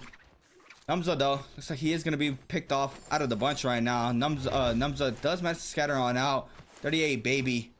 Still has the ult online. Good weapons in hand. Catches a leap. Uppercut. Aerial LMB. I mean, it's just tons of mix-up right now that he has for the opportunity. With his setup right now. Random Bane spawns in as well. Just a waiting game for these players right now. 4 on the board. I was hoping for a nice little 7-player endgame, Raven, and we still haven't gotten one though. Nah, not with the current meta. Everyone fighting is heavily rewarded now in the current meta. Yeah. Everyone wants to get in. We're seeing even with the ACOS is running F2, looking for those openings to get the damage in. You do the damage, you're gonna get rewarded with some kills. Numza, I'm surprised that most of the lobby didn't back off and go for Light instead. You see the ACOS ult pop off, and you see Light back off.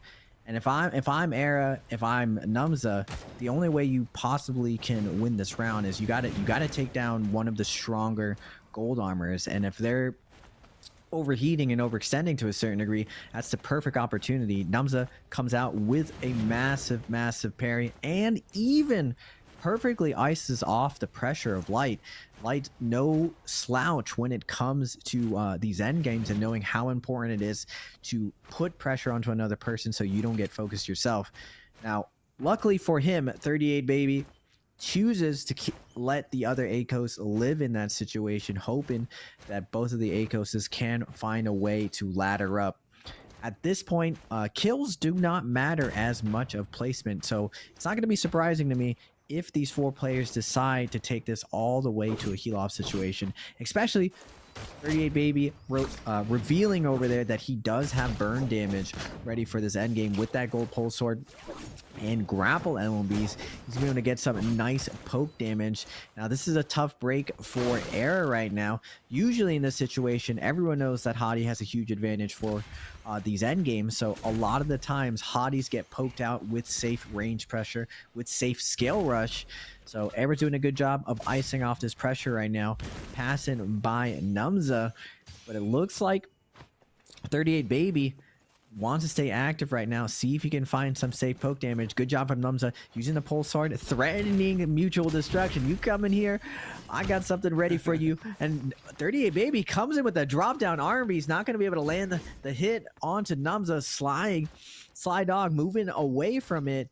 Era posting up on the outside with Light as well, looking for the opening. F2 is going to come out into the army. Now Numza getting chunked by that pole sword.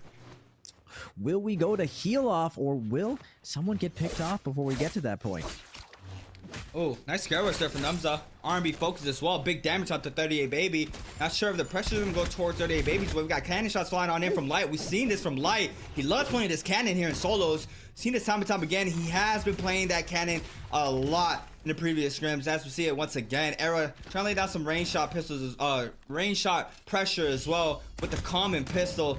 145 per tick on that. Not the best rarity, but still being able to apply some of the pressure onto the opponent. Light, little surprise, popped out ultimate earlier before this zone started closing, and no pressure or full commitment from anybody. So a lot of these players are playing a lot more conservative as we than we usually see. But 38 baby now with the aggression onto Era. The Hottie drops very low. This Hottie ultimate might be invested pretty soon, and there it is. He has to wake up and pop the ult. There it is. He is gonna pop the ultimate. Is going to go ahead and try to take a full reset for himself. Everybody is gonna have their eyes onto the Hottie. Grapples already flying on in. Pistol shots as well. 38 baby trying to get some pressure onto the Hottie. We see Numza on the outskirts as well. Light repairing the blue cannon, seeing he can find an opening onto the Hottie. It's just a matter of time. F2's on in. I believe does manage to clip him off of this as well. Flies on down. Seeing if they can get the pressure. Who's going to be able to pick up the elimination here on to Era? Still playing the outskirts of this. 38 baby gets hit by a little bit of the damage as well. Trying to take a full reset in for himself. Era now full aggression. 38 baby in with the Soul Smolder, with this gold pole sword in hand. Seeing what's going to be the mix up here, and who do you think is going to get this elimination here? There's going to be a lot of pressure going towards Era's way right now, Raven. I feel like Numza, this is the go time to invest and try to find the kill right now. Matari has the tools to find that F2 right now. Excellent arrow on the outside. Is going to get F2'd, but Light is going to yoink the kill. Wow. Up to, what, 8 kills right now? And now we're down to 3. 2 Akoses, 1 Matari. Numza with the pole sword. Everyone with the pole sword trying to ice off the pressure right now. Light with the gold longsword with the Phoenix Blast on the top, controlling the tempo completely. He has that Rupture Gale doing so much annoying poke damage to everyone. Numza is going to be forced to ult soon right now. Circle is closing in right now. Light has a big advantage. Numza goes straight to the sky, is going to grapple cancel right now. Light looks to the sky as well, is going to grapple Numza out, looks for the follow-up focus attack, and now Light forced out into the open. Dash attack going to be sent down, and Light finds the Tiger on to Numza, but Numza's going to be porting back in, and now 38 Baby has the advantage right now, but Light is going to drag 38 Baby out into the edge. He is going to fall, and now 38 Baby is going to take the game. Big clutch up from 38 Baby, and both Light and 38 Baby skyrocketing up the leaderboard right now. First game of Holleruff. Really spicy creatives. That's what I was saying. That switch up of tempo catches a lot of players off guard. Yeah, and the zone manipulation there from Light was so clean as well. He was holding the top side as long as he could. He's playing the outer ring, popped the ult at a perfect time. Unfortunately enough, does not get any of those last 2 eliminations that, you know, could really drastically bring him up even more from this game for game number 4, which he's needed. He has had a slow start games 1 and 3, but needless to say, that was an amazing performance there from Light, being able to clutch it up there for game number 4 with 8 on the board. 38 Baby picking up those last 2 eliminations there with 5 now. Can't recall from the top of my head how many points he had moving on into this game, but he is going to get that multiplier there from that first place. So we're gonna have to wait and see how the scoreboards are going to look now for the following games. But now the pressure is on, and I think the scoreboards are getting a lot more closer here, Raymond. So we're going to have some very interesting games here for game 5 and 6. Yeah. I believe 38 Baby was being very consistent, just like ADOD, around 3 or 4 points a game. So with that really big game, remember 3 points for first place plus the multiplier. He was up to, I believe, 5 kills. So really massive game for him going forward. And I knew Light was going to have his pop-off game. I didn't realize it would be on the back of F2 Akos. Usually it's his Justina game that brings him back, but it looks like because the matchups just worked out perfectly, he does find a really big kill onto Tryhard off spawn. And I know with that kill, his confidence is through the roof. A lot of his hardest competition is behind him. He's able to referee these end games really well. And once he gets his game going, he is one of the juggernauts of the lobby. He has been to China back-to-back. He never really backs off, even when he's having bad games. You see the resolve coming out from Light. And no surprises here. I knew he was going to break through and have a big game. But now, creatives, we've got a spicy games moving forward. The top 4 close. Just like EU, the top 4 really neck-to-neck. Will Tryhard pull ahead once again? He does have some of his stronger picks left in the pocket. Tessa is one of his throwaway games, so we'll have to see what Tryhard has left in the tank moving forward. Will APF coming out of a short break show up big? He has been chasing a first place for a while. Tryhard has prevented from him. He has been having a decent tournament. Or will Light finally take a tournament away from Tryhard? I know Numza has been having a massive game, something that we didn't get to talk about in that end game. Numza played a lot of those situations perfectly. Light was putting massive pressure onto him the entire time, and Numza did a really good job of navigating it and getting all the way to that end game, surviving close to that second place. But it was inevitable that the 2 Akoses were probably going to gang up and make sure the Matari didn't assassinate one of them.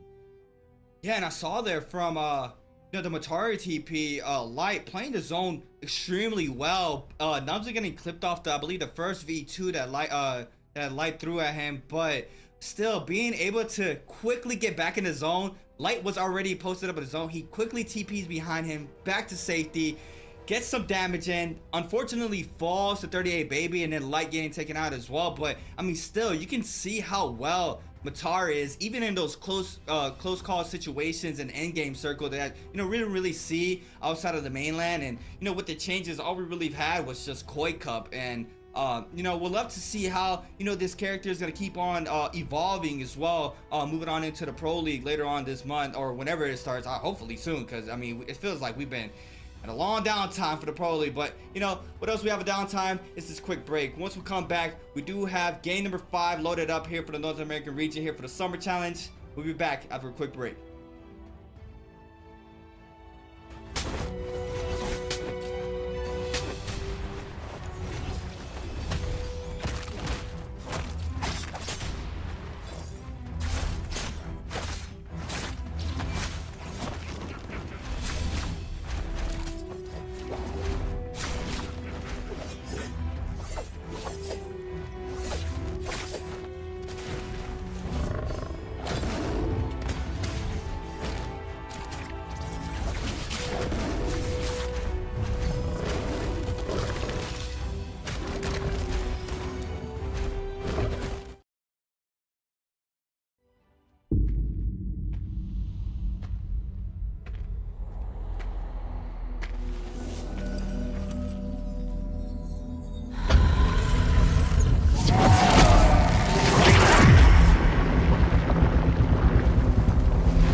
White blade knows no mercy.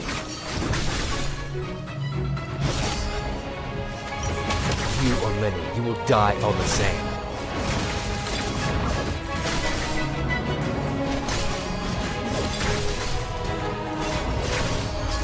Tired of living.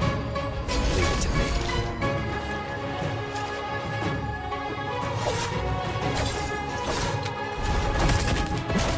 White blade knows no mercy.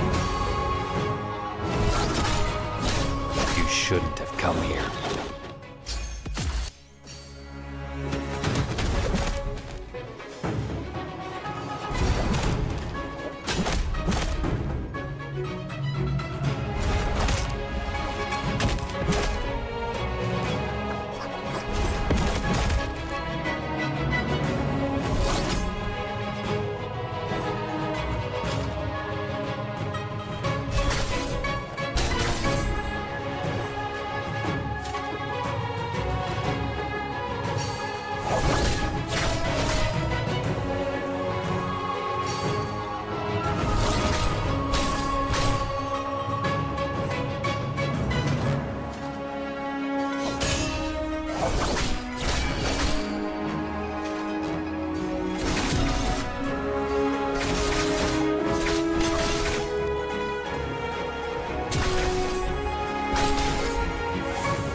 Ladies and gentlemen, we are back to the 2024 Naraka Blade Point Summer Challenge.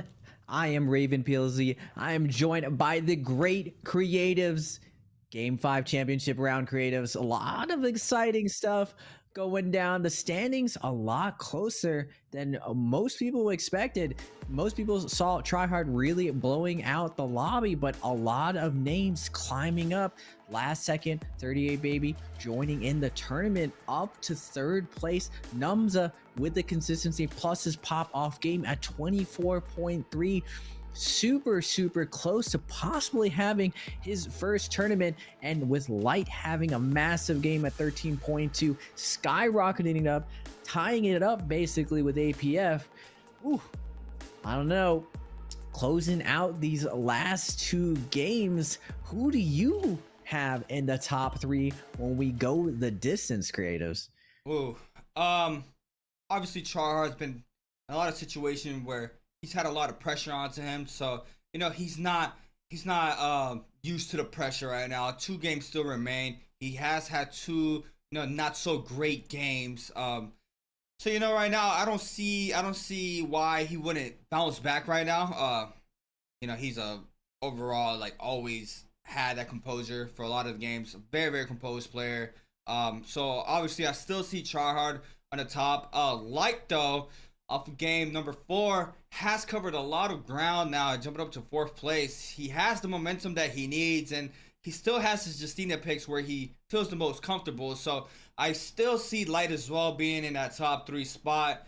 And then for my 3rd place spot, I'm going to go ahead and say Numza, because Numza always been my dark horse. I would say he's been one of those players who, he gradually has improved a lot throughout time, especially last year when I was seeing him in scrims. He was going crazy in solos for a long time. He was putting a lot of time into solos. Now he's not sure if he's full committing to solos again. I know he still plays trios. So I'm gonna go ahead and say Numza. But there's still a lot of there's everybody is up for grabs right now. 38 Baby. Even Ada can have a pop-off game this game. His Zai game didn't go that well this game, but he had a good games 1 through 4. So I mean it's up for grabs for my 3rd place spot. I don't think I have a 3rd for my top 3, if I would say. What about you? Well, obviously, when it comes to championship round, usually stronger picks will prevail. It is Holleroth, so a lot of people really save up their last 2 games for their clutch pick. And I know both Tryhard and Light have their clutch picks set up for game 5 and 6. I always say that 5th round is a championship round because it really sets up for your last round. If you don't have a good 5th round, you're going to feel too much pressure on that game 6. And usually game 6 is very volatile. Everyone is reaching, trying to ladder up as much as possible. So you have the combination of the strongest players playing very conservatively, while the bottom half of the lobby just desperately wants to find kills, wants to get as high as they can to hopefully ladder up, get into that bigger prize pool. So you get a mix up of the strongest players who are very aggressive, usually being conservative, and you have the weaker players being overly aggressive. So it's easy to mistake people's power level and fight the wrong target. And everything when it comes to these solos is definitely this target selection. You were saying earlier, Numza has definitely improved a ton, not with just his fighting ability, but with his overall game sense, navigating these end games really well. 38 Baby also did super well in that instance, going to the old classic weapon swapping the staff into pole sword, but using the pole sword to ice off a ton of pressure. And we see Light time again showing up big. Now, I always saw Light or Tryhard in first, Light in second somewhere. But the 3rd is definitely a wild card. I would say between, just like you said, 38 Baby and Numza. I think it's, for me, I'm not sure who that 3rd place will be, but I am curious because Light has always trailed Tryhard every single tournament. He's just been overshadowed just slightly, sometimes massively when Tryhard has no mistake tournament. But this time, he does find the pop-up on, and it's really tough in these instances, even though both these players have a ton of resolve, a ton of consistency. When you start off the tournament very hot, but you slow down in the mid, I feel like it's a lot more pressure keeping up the momentum versus starting off slow and popping off like Light did right now. So I feel like Light moving forward has the wind at the back of his sails, and I'm curious to see both of these guys duke it out. They've always never shied away from Yang. They're not going to stop landing each other. They're going to fight it out to the very end. So game 5 should be an exciting one, creatives. Yeah, and we're already off to a hot start. Rats in the mix. We got a lot of players dropping Plume Castle right now. Lots of players in the mix. Rats on the Zaping pick for game number 5. I see Adot on the Akos, Numza on the Hadi for this game, Galbai on the Matari for the second time, I believe, as well. Players are gonna fall. I believe Tar gets eliminated by Adod. Chard on the Hadi for game number 5 as well. So we have Chard on the Hadi, Numza on the Hadi as well. Not sure what Light is gonna be playing for this game, so we're gonna have to keep our eyes onto him as well. Could be playing that Justina pick for right now, but it looks like there are not any Justinas in the mix right now. We have a Valda for Tar as well. Going in hot here with a Scare Rush onto Tryhard. Tryhard loses a lot of that armor, casts the massive Scare Rush. Just going for the air R&B, going for him, keeps you safe. The butt stock crouch LMB as well. F3 invested there for the Valda. Now, pressure still coming towards Tryhard's way against Tar. Tar eating up a lot of damage from the LMB focus. Now, he needs to be real careful. Overholding, gets the damage, and that's a 1 elimination on the board. Quick fight off drop here for Tryhard to get the first one on the board. Rat's going to find a kill onto Error. I'm not sure who got first blood. First blood does give you a lot more money for that initial kill. Now Zipping, even though we haven't seen her as much in the current meta, I feel like she's one of those characters that are slept on. Just the amount of durability with melee resistance, plus the sustained healing off spawn, it makes her such a formidable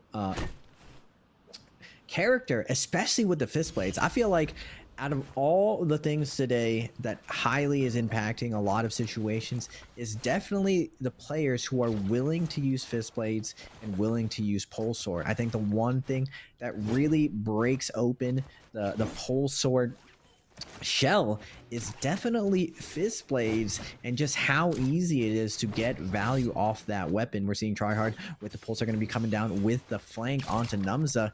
Tryhard staying very, very active, even though he has the white arm. Their 38 baby kind of come in, sees both of them are at full health, and good disciplined play coming out from everyone. No one overcommitting, looking for poke damage, and Tryhard is actually going to take the bottom end of this poke damage exchange. 30 baby trying to aggress onto Tryhard, and Tryhard thought you were trapping me. No, you're coming in the room where I trap you. Just absolutely shreds 38 baby with the pole sword sequence. Just nice scale rush into R&B. And the follow-up tech chase is going to get that nice reset. But first, we got APF on the Akos. Got to see what Mr. Pingfang can do if he can bring this back and get back into that top 3. Rats in the back getting very low. 2 players chasing him down. Light being one of them as well. So, who's going to be able to pick up the elimination onto Rats? Not sure if he has ult online right now. Scare Rush there from APFs. It's going to be Light on the Justina for game number 5. His comfort pick.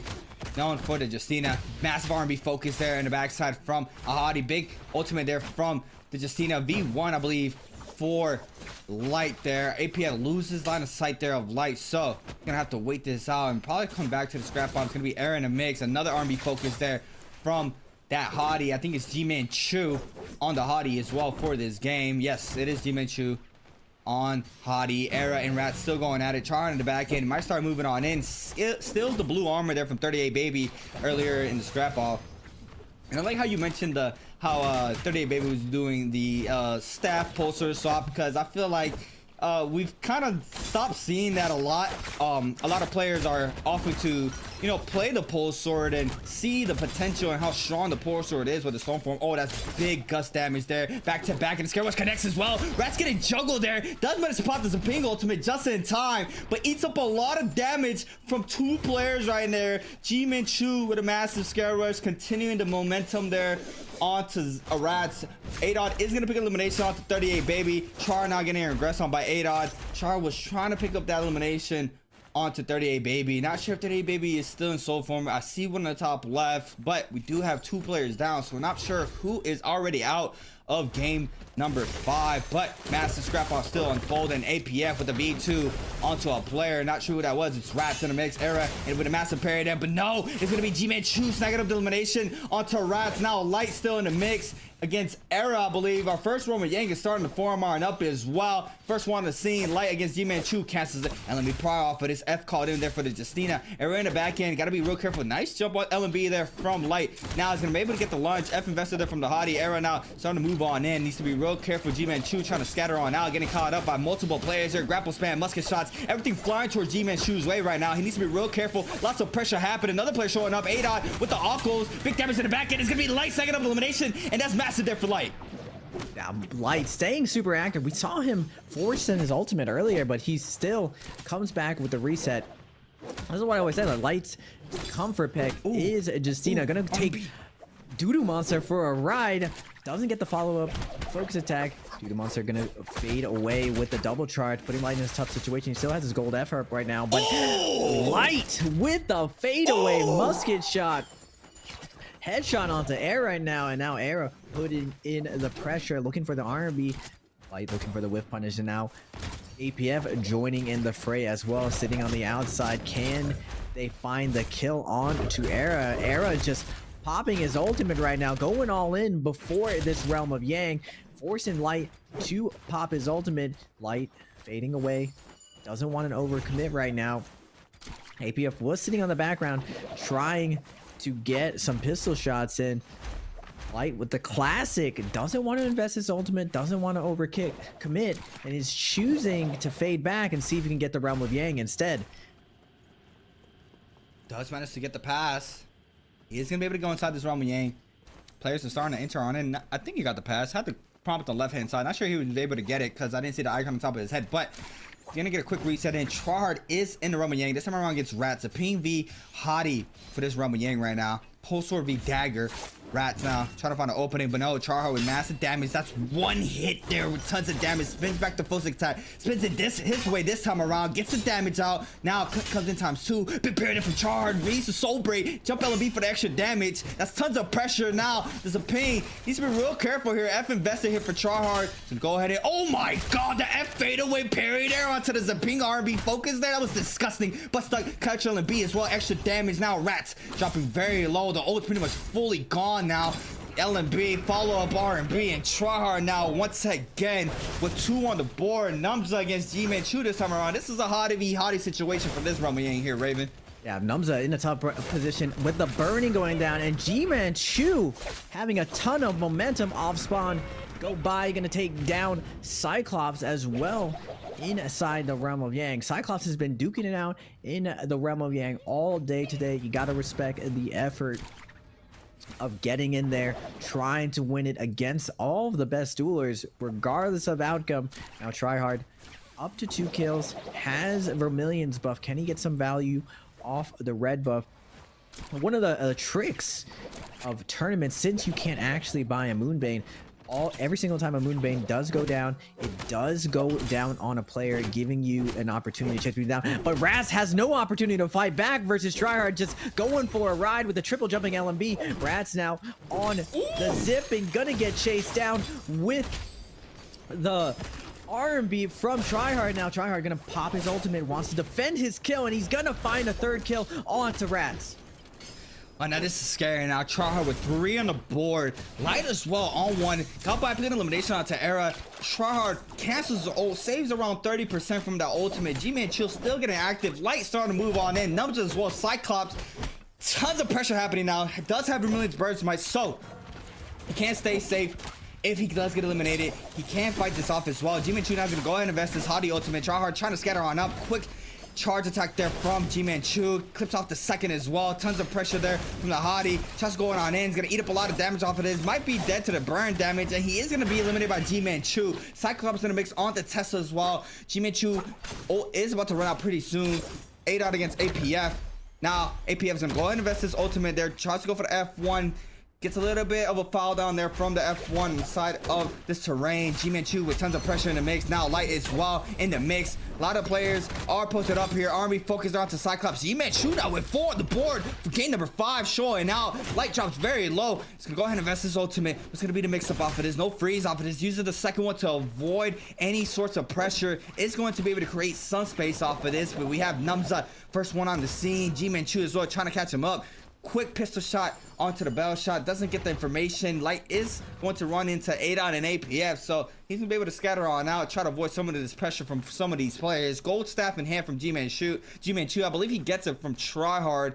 He did have one get out of the run with Yang. Oh no, he has a Vermilion Burst Might as well. He got this off the round. 4 on the board for G-Man Chu, now starting to turn on up.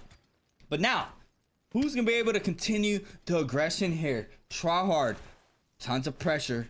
I believe 3 to 4 eliminations already, scrapping off against APF. Light as well on one. This will be a close call here for game number 5, and like how Raven called it the championship round.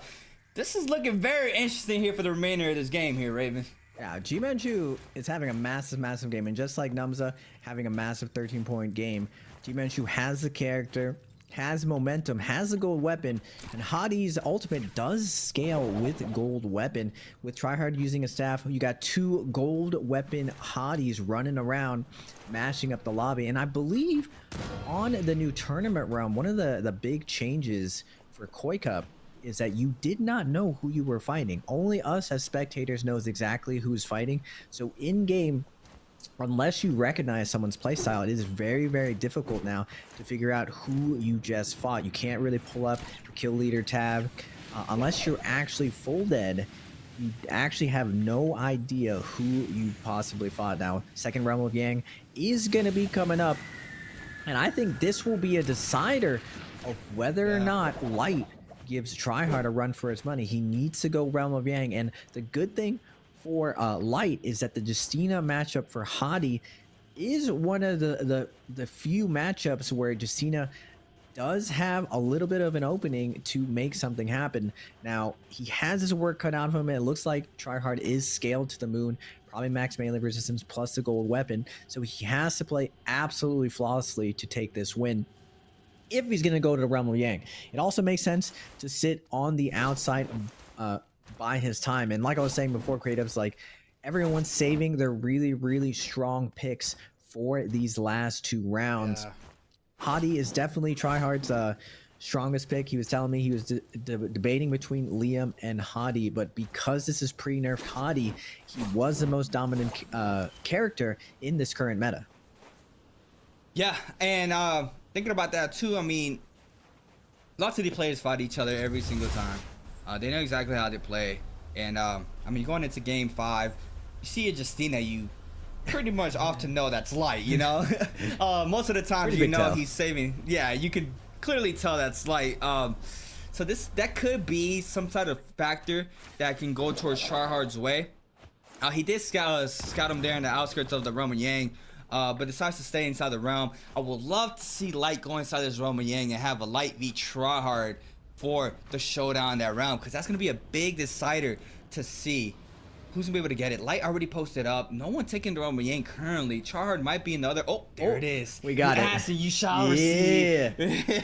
Raven, who are you giving this Realm of Yang? This is a big scrap off right now. Tryhard would hate me forever if I had to take him. Even though I want for as a viewer, you want Light to win just so you get the craziest game 6 ever. But always gotta root for my teammate and friend Tryhard, looking for the LMB. Both of these guys running staff. We're running an old school meta right now. 1-2 gonna come out from Tryhard. Both of them with the jump parry. With the double jump parry into the instant Light. Half charge Light gonna come out from Tryhard. Gets the stagger. Light goes, doesn't want to risk not ulting right now. Pops his ultimate, needs to put on the pressure. Tryhard barely taking any damage right now. Fakes the scale rush. Light uses the dash. Tricky. Gets the second dash. Gets the nice follow-up. Has one more dash in the bank. Tryhard going to take to the skies right now. Does Light go for the heal? Tryhard's going to come back in with the pressure. Goes for the triple charge. Not able to get it. Light sitting on the outside. Tryhard posting up, waiting for that dash. Wants to react to it. Is going to take the reset now. Unfortunately for them, 15 seconds left. We don't have the new Realm of Yang. A little bit of mistake from Tryhard hitting the F. Light has the even scenario. 1-2 looks for the 1-2-3. LMB's gonna come out, and it looks like both of these are gonna time out right now. We get the tie. Not enough damage going both ways. Both players don't want to invest when both of their ultimates up. You see a game of chicken right there, and no one bit. Now, the pressure, we thought it was going to go towards one player's way, but now both players time out there. They're going to both have that Yang depletion timer on their back. So it's going to be very interesting to see them come out of this realm of Yang. G-Man Chu still with 4 currently. Think he has a bounty on his back, but Gao Bai is still getting active against Ada this time around. And outskirts, we have APF as well, just lurking around, trying to come in at the perfect time. 4 minutes and 10 seconds for Gao Bai to try to pick up a Soul Bloom right now. Nice F usage there from Gao Bai. Does get some stagger onto Ada, but he was aerial, so he does not get the pro from off of that. But now, Matari ultimate invested, Aqua's ultimate invest as well. V1, Aqua's coming out from Ada. That, I'm not sure if that was intended there from Ada, because he did have that Matari over earlier as well. Not sure if he's still on his trio setup, but now 3 minutes and 45 seconds here for Gao Bai. And the Aqua's ultimate with no value there, I would say. That's rough there for Adod. Gao Bai still trying to scout out Adod. Numza starting to move on in as well. Nice little TP R&B focus there from Gao Bai. Back to back as well. Doesn't do a lot of damage there off the gold fan. 1-2. Doesn't send the follow up. Sees Numza parrying over and over again. So he's going to opt to not throw that focus attack there. Now Light moving on into the party. And Light needs a Soul Bloom as well. He sees Gao Bai getting trying to pop a quick reset in for himself, but Light with blue armor still. Gao Bai with purple has the armor advantage. Light still has that Yang depletion timer on his back as well. So how's the pressure gonna go towards? It's gonna go towards Gao Bai or Light. We see Ada starting to move on in. Numza as well. Numza's gonna go ahead and pick Gao Bai. Light starts moving on in. It's all a big parry there from Numza. No follow-up as well. No, gets the 1-2. Gets the turns back. Now F invested there from the Hadi. APF now still playing the outskirts, waiting this out perfectly. Does not want to be caught up in the mix. He's playing it perfectly right now. Gao Bai eats up a lot of damage still. And this is a showdown right here, Raven. I don't even know who's gonna be eliminated right now. 3 people with Yang depletion. Everyone safely poking, looking for the hit. Nice job by G-Man Chu to ice off the pressure, or Go By versus Light. Light looking for the assassination play. Does have the Fisting Man, but the Tiger buff coming out. Numza finding a big kill right now. Now stuck in this small area. Light doesn't like his chances in there, wants to back off as his zone comes in. APF is going to get parried from Tryhard. Cross parry going to come out. Ult's going to come out from Tryhard. Akos, what can he do versus a ulted Hadi? Bird's going to be coming out, looking for the omnidirectional. Wow. Tiger not able to get it. Nice space out from Tryhard, and he isn't going to be able to get the Soul Bloom and live to fight another day. Up to 4 kills right now. Will Light and Go By, though. Both of those guys have Yang depletion up. They need to find a kill right now. 5 people left alive. Tryhard's gonna make his way away from the fight, happy with his kill. But Numza, again, remember, Numza's in second place actually. He's trailing Tryhard right now. He's coming down to the wire, having a nice game himself. Gold armor, 3 kills, has Light Hypernova against the ropes right now. Light's gonna be popping his ultimate though. Axe is gonna be getting hit. Who do you see taking this? We got Light at 1 HP. This is bad for Light. He did cleanse earlier. He did cleanse. I did see him snag up a Soul Bloom, so he is safe. He's trying to scatter on up, but Numza with tons of pressure right now onto Light. It's gonna go ahead and invest the ultimate as well. Light with no ult. He probably has F on cooldown, but still, the bird damage can be a lot as well in this situation. First one does not clip him. Second one does. LB in the ground as well. Tons of pressure. No burn damage. There it is. Now, this could tick for White. And now the base surfer is gonna clip Numza. Light manages to stay alive for the top B. And the nice bow shot connects. I'm not sure if it was the bane or the bow shot, but Light gets eliminated. He closes out the distance, and Numza now with 4 on the board. Tryhard cleanse, he's still in the mix. Numza still in top 4 currently. Tryhard with 4 as well. This is a tie in eliminations between both of these players. Adot still in the mix. Numza, Tryhard, and I think it's still G-Man Chu, but nowhere around. Yeah, I see him in the kill feed or in the mini map. There he is. Yes, so G-Man Chu with 4 on the board as well. Eliminations have been going towards a lot of players' ways right now. Not one set person has been taking those eliminations. I think Light got eliminated with 3 as well. Numza with gold armor though. Off of that, he is going to be pretty much the one with the highest rarity of armor, I believe. Now G-Man Chu with the gold staff still from earlier in this game. Has Phantom Steps, so he's going to be able to dodge and try to avoid those pryos. Running full health Jades as well, so he's going to have the maximum health that you can run, as you see it here. Nice little setup here for G-Man Chu. Now this is close. Like you said, Numza, he was in second place. I wasn't even really peeping Numza this game until right now. He is closing out that distance, so top 2, even right now with how the eliminations are going, they're going pretty much to distance right now going into this game. Chard or Numza could have 1 or 2 kill advantage, or none if G-Man Chu continues his momentum from the beginning of the game. So this is a big toss-up right here, Raven. I'm not sure how these games are going to go moving on to the last game. I think this end game is really going to decide how much Dumza's improvement has been. He's been playing these end games perfectly, and now with 3 hotties left, how you play this last leg of these last 6 minutes is going to come in really big. If he's able to pull off the upset, he's going to set himself up really pretty for this game 6. Now, he has a lot of things going for him. He has a gold weapon, he has gold armor, he has his heals set up. I'm curious to see who the 4th player is left alive right now. We got 3 hotties. If someone is not left a hottie, I feel bad for them. It's Doodoo Monster on the V1 Akos going into this end game, but he does have gold armor, gold fists, so all the hotties have to be very careful. He can still all in one of them and mess up their game, but I see this going a distance right now. Yeah, between all the hotties. Now, can G-Man Chu have a massive game? He is the wild card in all of this, along with A-Dot over here on the Akos. Both of them having solid games, and still consistency coming out from A-Dot. And he's played off meta all day today. Up to 2 kills, off meta.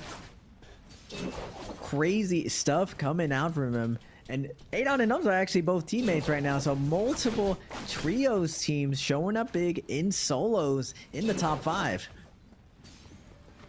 It's gonna be very interesting right here. Oh man, yeah. I mean, a lot of trio players in the solos now. We, you know, it's a different sight because we had a lot of players who just full on focus on solos.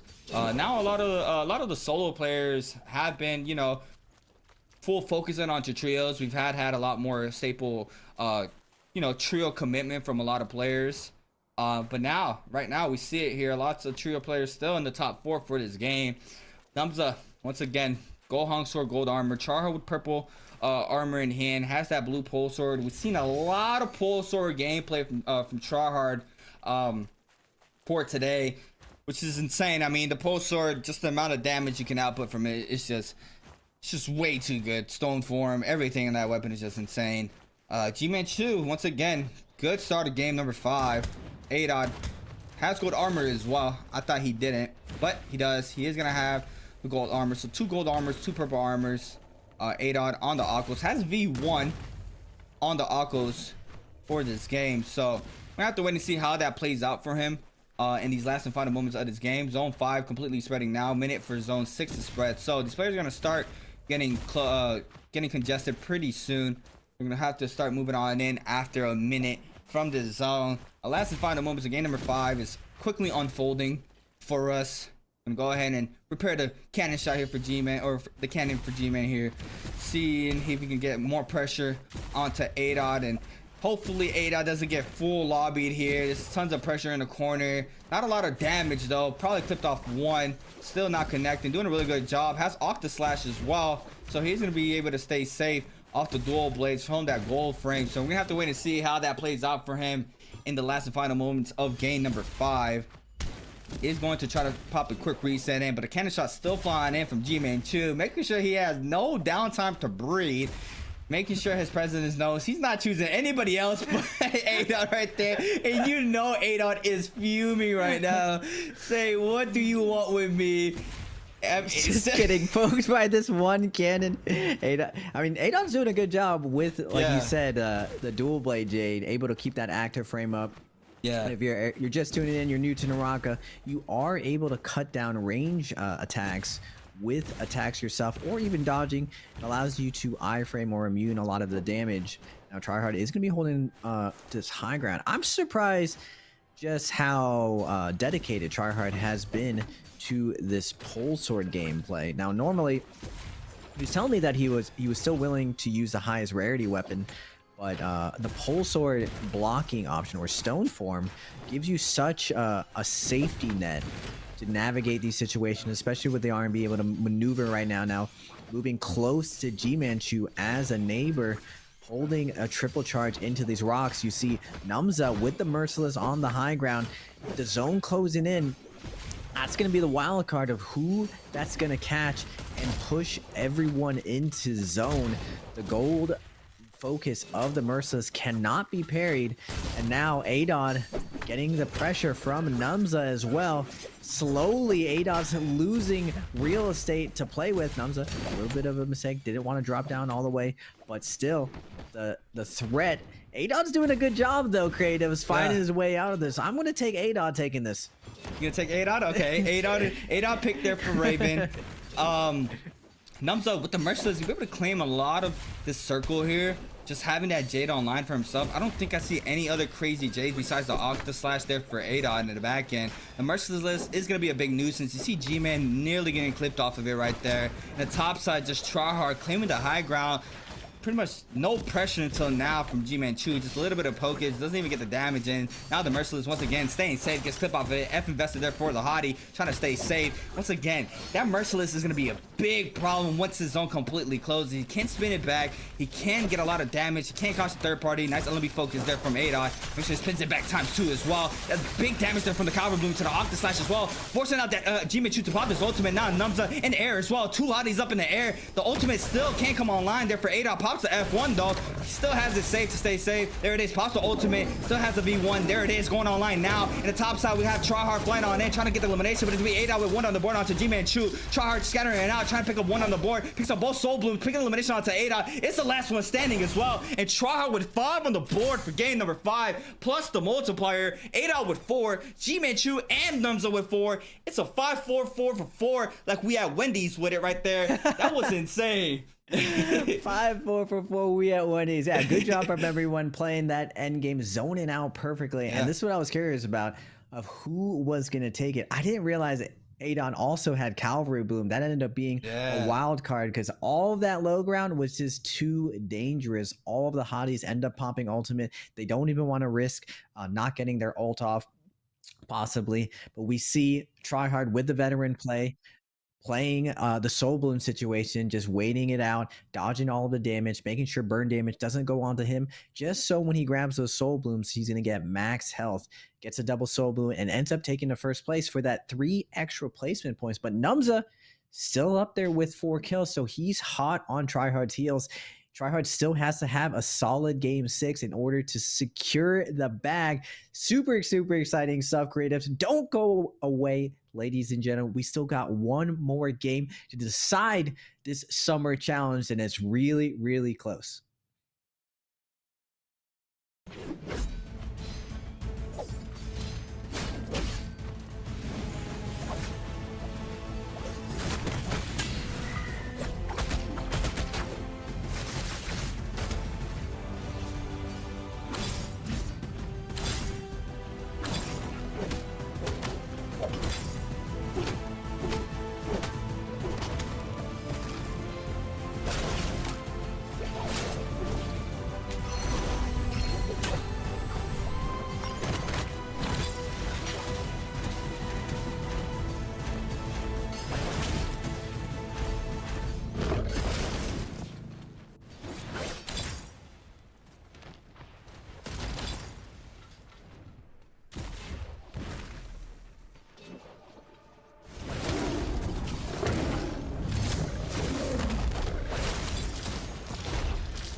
Welcome back, everybody, to the 2024 North American Naraka Blade Point Summer Challenge. My name is Creators, and we're here with Raven PLZ. We had crazy 5 games just being unfolded right now, and I know we have a very, very close top 2 right now. So game number 6 on its way, our last and final game of the day. We're going to have a showdown in the battle between Tryhard and Nums, and we're going to take a quick look at the scoreboard. Like we mentioned, Tryhard, though, a lot more pulled away than I usually thought. I thought it was a 2 to 3 point difference, but Trial with 37.8 on the board, opposed to Numza with 31. Still, can't go anyone's way. If any of these 2 players have a pop-off game, they got to make sure not to die off drop. Adod in 3rd place, right side there for me personally, as I see him out with 23.5. It's a very close spot there, but Light as well with 21.3, bouncing back. We can see his games 1 through 3 did not go his way. Game 4, he turned it up with a 13.2 point game. Game 5 with a 3.4.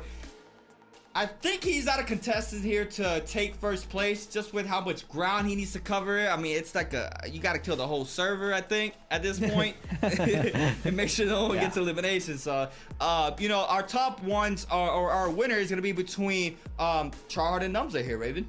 Yeah, Tryhard and Numza are definitely dueling for this 1st place, but 3rd through 7th.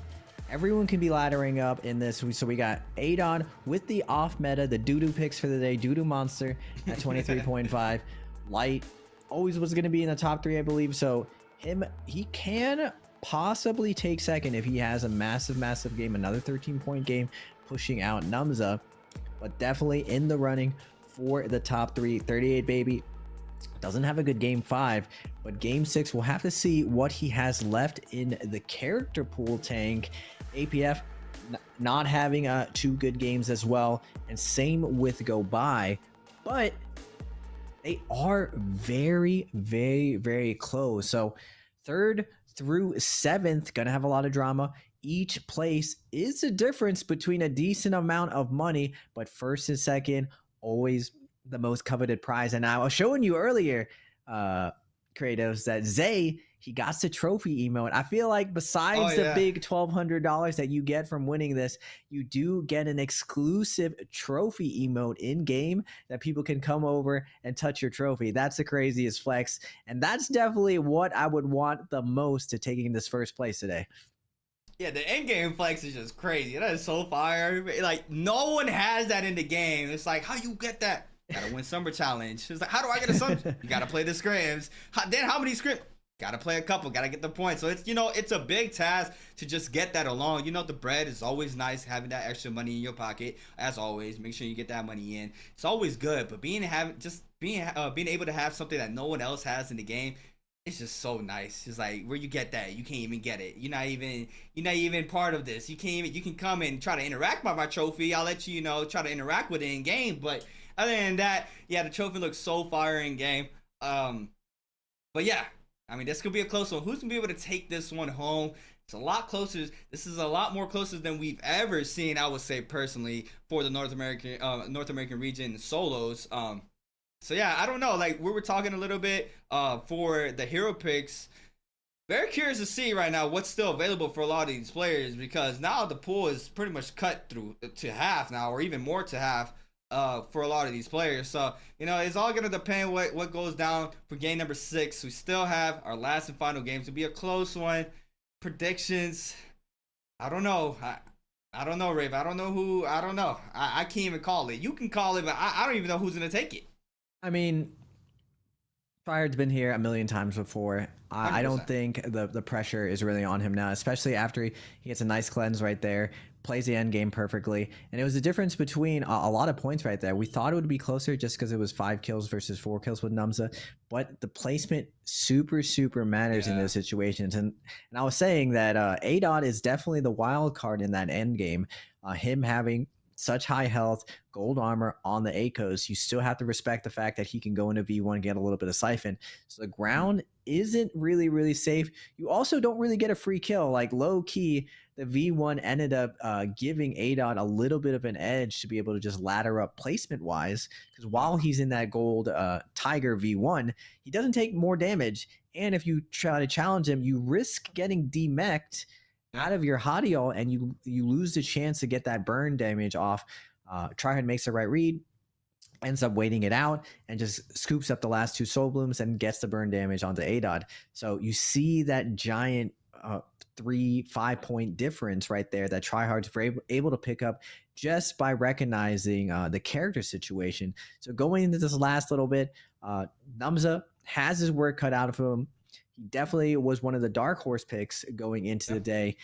Can he find a win off spawn? It's going to be really, really tense going off spawn. You can't really look anymore at the kill feed and figure out whether or not you're winning. And it's going to be, I would say, a guess between these 2 players of what characters are actually left alive. I don't think there's a big tell. I think Tryhard will possibly be on Temmie, but we'll have to see going into the last game. We're gonna get Go By versus APF. This is gonna be for the top 3 placement. APF and Go By both at similar points. Slaps gonna be coming up from Go By, backing off APF. Get back right now. APF tired of it. Tap dodge, hold dodge, but he's gonna eat another slap to the face. Fade away slaps. Go By looking for the slap. Gets another one. Ooh. But does have his gold F. Looking for the light attack. Oh my god, APF goes with the uppercut, and Go By finds a hit and a fist weapon. What? That is a tilter for APF. Oh my god. Big paradigm from 38 Baby onto Era. Era LMB. LMB Prof. Era F invested there from 38 Baby. He's gonna avoid the damage. Era drops very low. Ooh, nice weave there from 38 Baby. Uppercut to the finisher there for 38 Baby against Era. And that's one thing I was talking about the other day as well with Severio. I feel like now with the different change there with the melee, I feel like the old R&B for the sheets was a lot better just because you had those lingering frames at the end. Being able to stay in that blue a little bit longer, I believe so. I'm not sure. But what do you think about which one is better? I think the kick was better than the slap.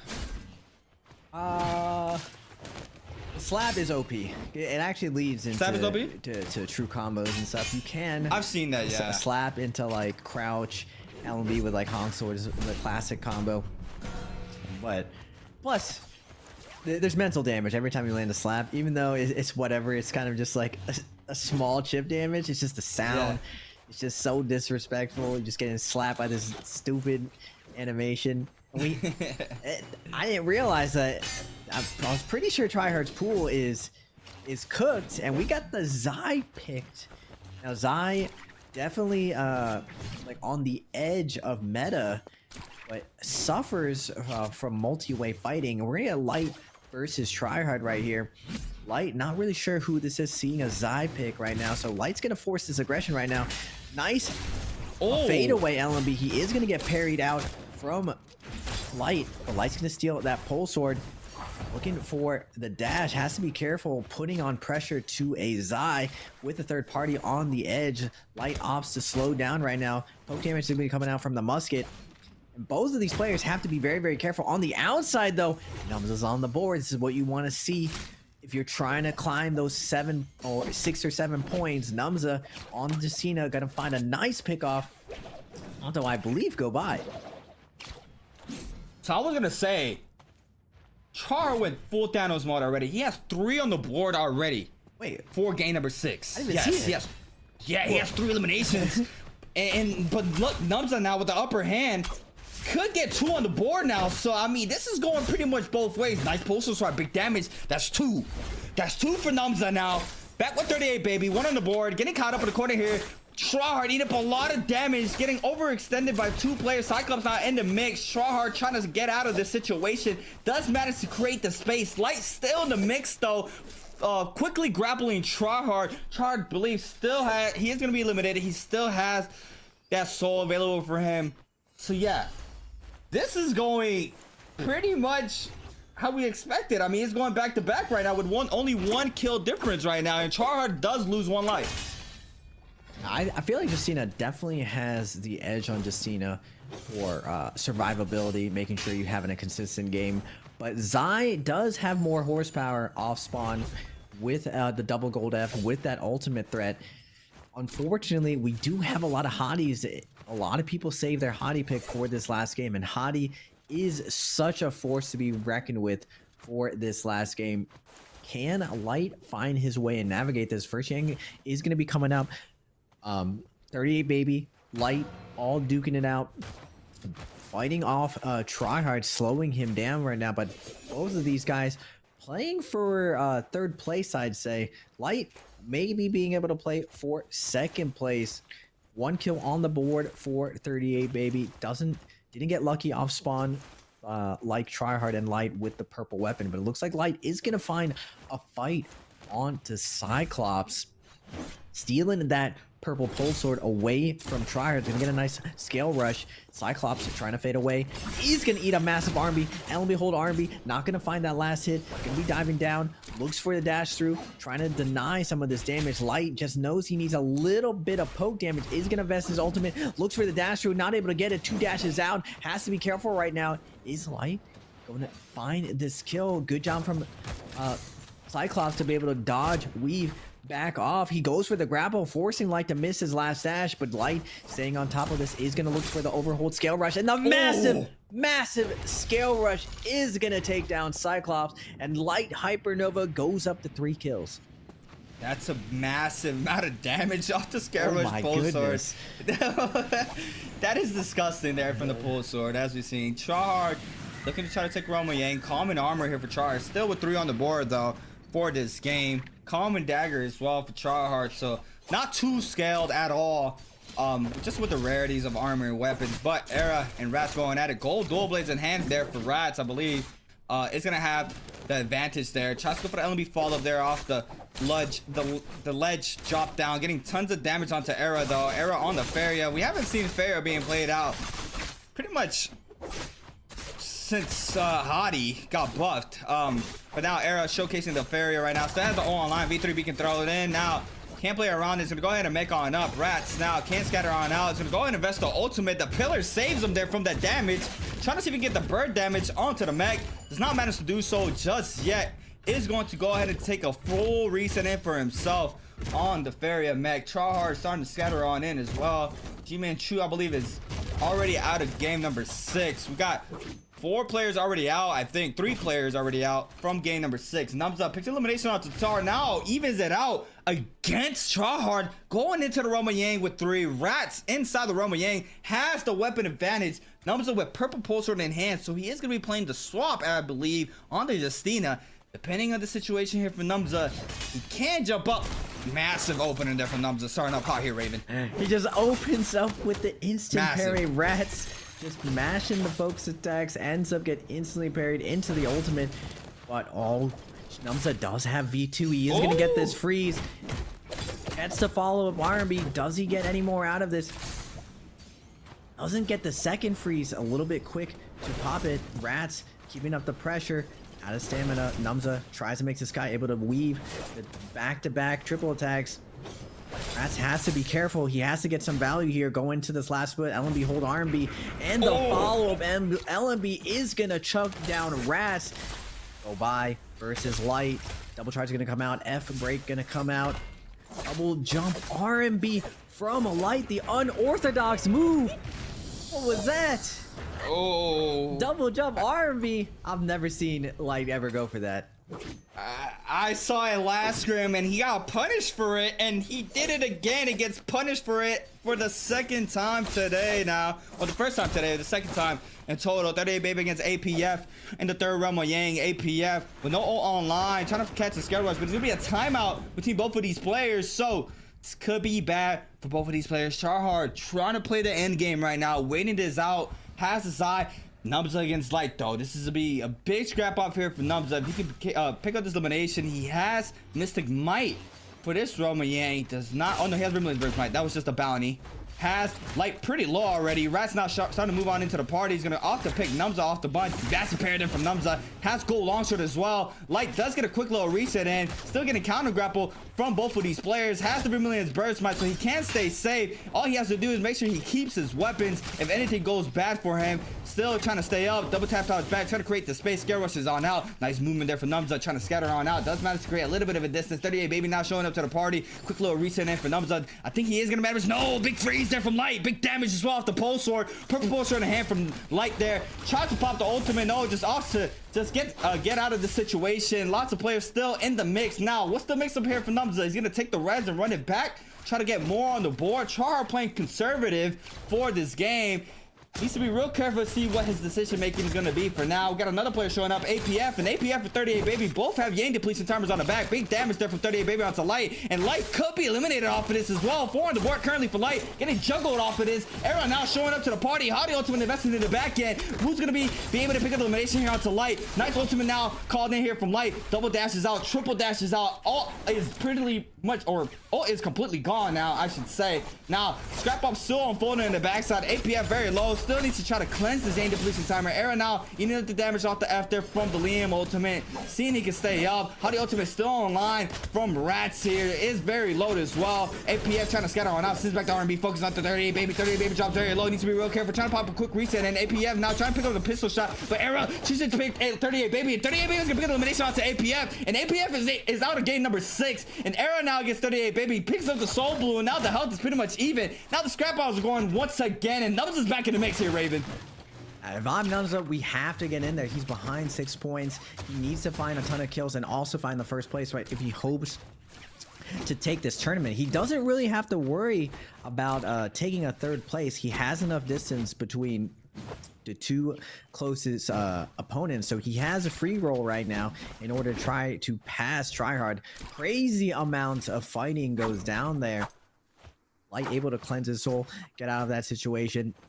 38 Baby now trying to get away from Numza, and now Numza, this is a critical kill for him. He needs to find this kill onto 38 Baby. Unfortunately though, 38 Baby's ultimate is going to be coming up online soon. Lots of armor resets here. He's going to be able to kite this out and stall out this pressure, I believe, from Numza. I think Numza does not care. He's all in, baby. He needs to find the kill. Nice shift parry going to come out. Does he get the follow-up focus attack? Does not, but 30 Baby, like I said, is going to find that first armor reset. Has to watch out for the freeze. Gets the freeze onto Numza. Nice one charge going to come out from 30 Baby. LMB focus attack going to be coming through. Now Numza down to 2 dashes. 30 Baby going to take the reset right now. Doesn't want to fall just yet. Wants to ladder up.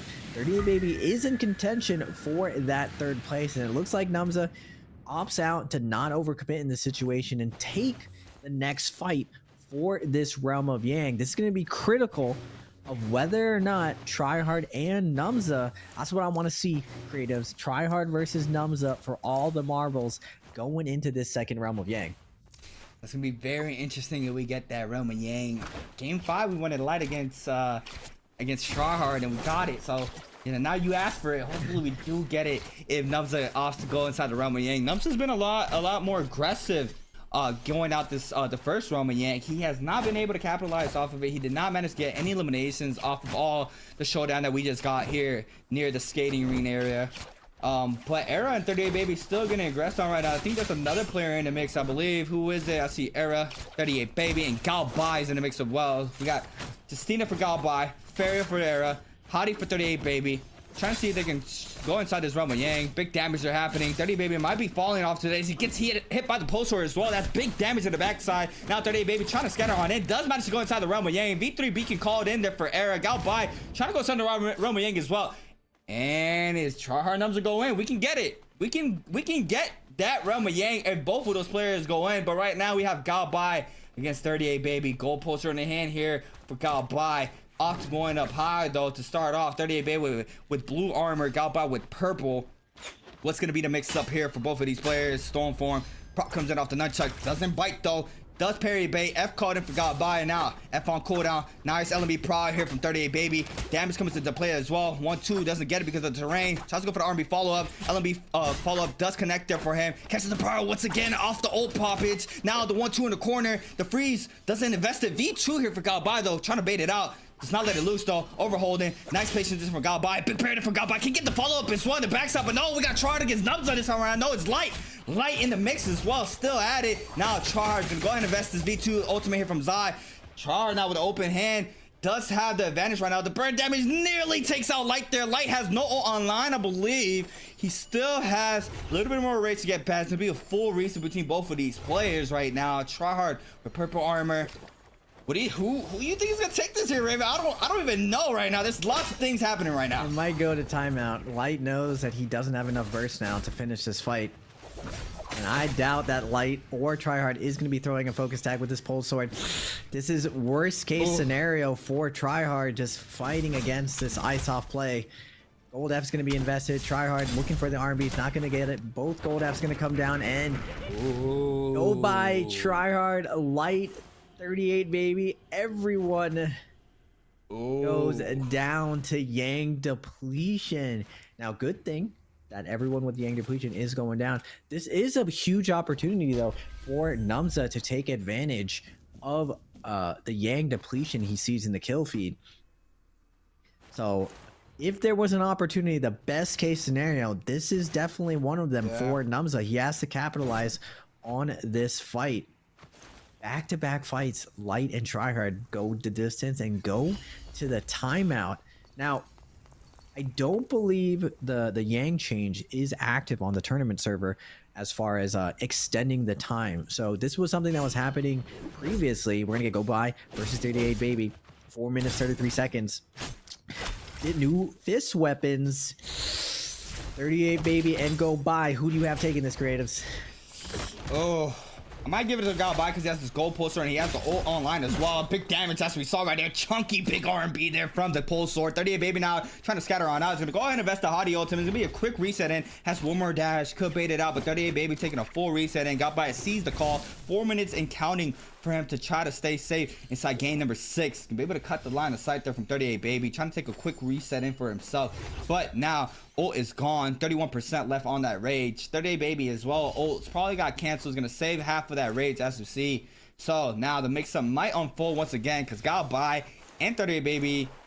No, I'm not sure 38 Baby, but I know Go By has Yang depletion timer. Numza now sitting comfortably. Light has a Yang depletion timer. What's gonna be the mix-up? That's a big pair from there from Numza. F invested there from Justina. Light now is gonna be able to avoid this damage now from Numza. Jump LB times 3 or times 2. Now Numza is gonna go ahead and counter interact there with the ult as well to pop his ultimate. Does not manage to get the elimination so far. Now Light trying to scatter on up. Numza has V1. I believe Light does as well. So now, I think Light canceled the ultimate. I see the rage not coming down. Now, gets the freeze off the Fireflies, but he gets frozen as well on the backside. What's going to be a mix-up? He does not get any sorts of damage off of this. The freeze does not connect off the third time around. Now, Light trying to counter-grapple off of this.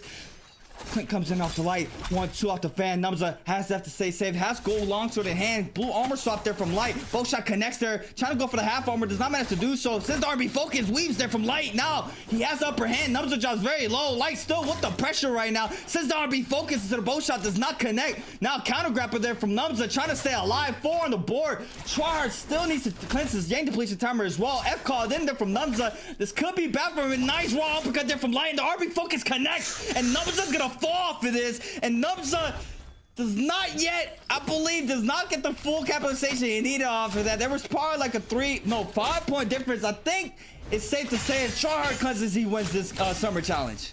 Yeah, I think Tryhard has secured it. Light with the assist, taking down and slowing down Numza. And I remember I was saying that one spot, Tryhard is going to get that cleanse.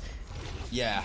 Finds the LMB R&B, but that one spot with the blue armor is, there's an infinite armor reset there, and Light just unlucky for Numza. Light knows about that spot. He had seen it earlier, and he kept it in memory, came back to it, and used it to turn that fight around. Numza definitely had the edge going into it. Light just gets a nice read with a nice hold on to the left, weaving the R&B focus attack on that longsword from Numza. Close battle between Tryhard and Numza, though. And I was a little worried seeing the Zai pick, just because this character isn't very good multi-way. The second she starts getting focus fired, it's really similar to Akos, except she has no way of really getting a heal off like Akos does. A lot of Akos can use his ultimate to at least disengage, at least create some space to pop a heal, but not so much with Zai. Now going out is kind of a victory lap right now. Can Light ladder up? He was in that 3rd through 7th sweet spot, and I believe Era was just on the outside. Era up to 1 kill. But I believe if Era is able to ladder up, somehow pull out a win for this game, he will jump up a couple of places. So all three of these players still playing for something. Tryhard just on his victory lap, but Light and Era still have something to play for. Yeah, they're trying to secure that third place spot. A-Dot did get eliminated pretty early. Not sure how many eliminations he ended up in game number 6, but still, both of these players trying to take that money from the third place spot, get a better payout for today's games. But, you know, solidify his win once again. Tryhard is going to be our Summer Challenge winner here for the North American region. Clutching up, picks up the Soul Bloom plus 2 extra eliminations off the Soul Bloom cleanse as well. So he is going to be our winner once again. It was a very, very, very close, very exciting here for the North American region. It's been a long time since we had a close clutch up like that. We had some contestants there when Frosted was playing North American region. Now in the Pro League, you know, big congratulations to Frosted making it to the big leagues, playing overseas. So now, you know, it's been a long time, but it was a very exciting game here. Now she's gonna wait this out. Light's gonna eat up the damage off the focus attack there from the portion from Tryhard, getting frozen as well. Not a lot of damage off the R&B focus there from the longsword. But now Zai ultimate invested here from Tryhard. 1, 2, 3 connects. Oh my god, that's big damage off the gold scalage as well. Now Light drops very low. Era trying to pick up the elimination here. 1 F invested there from Light. Overholding gets the burn damage as well, and that's another one for Tryhard. It's making a staple into a ship parry as well. Big damage, snags up the Soul Bloom as well. Just showing up now. Era drops very low. Tryhard's gonna wait this out. V3 beacon weaves there, and that's something I want to talk about as well. Couple months, I was probably say around 8 months ago, we didn't really see a lot of weaves to try to read that F.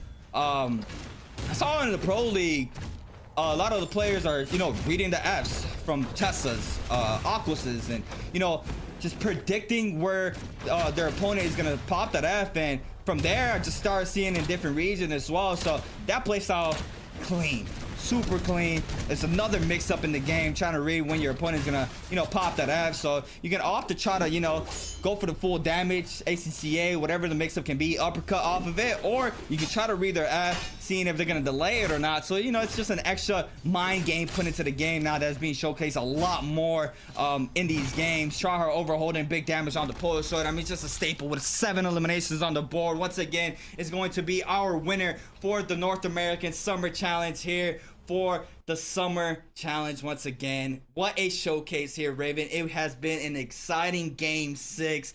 Tons and tons of pressure between Numza and Tryhard, but at the end, Tryhard just hitting 45 pounds of boost at the finish line. Make sure he clears.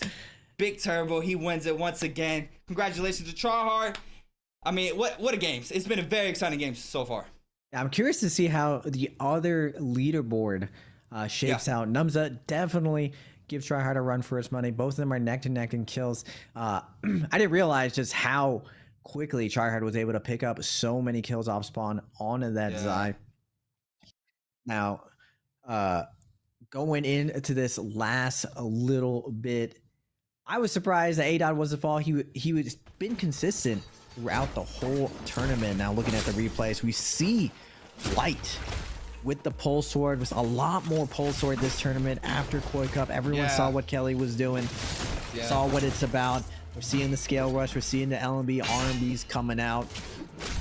Tryhard though, putting in the work of pole sword before going overseas, has a leg up on everyone, and we see just how powerful Zai is going for this last Spirit Well.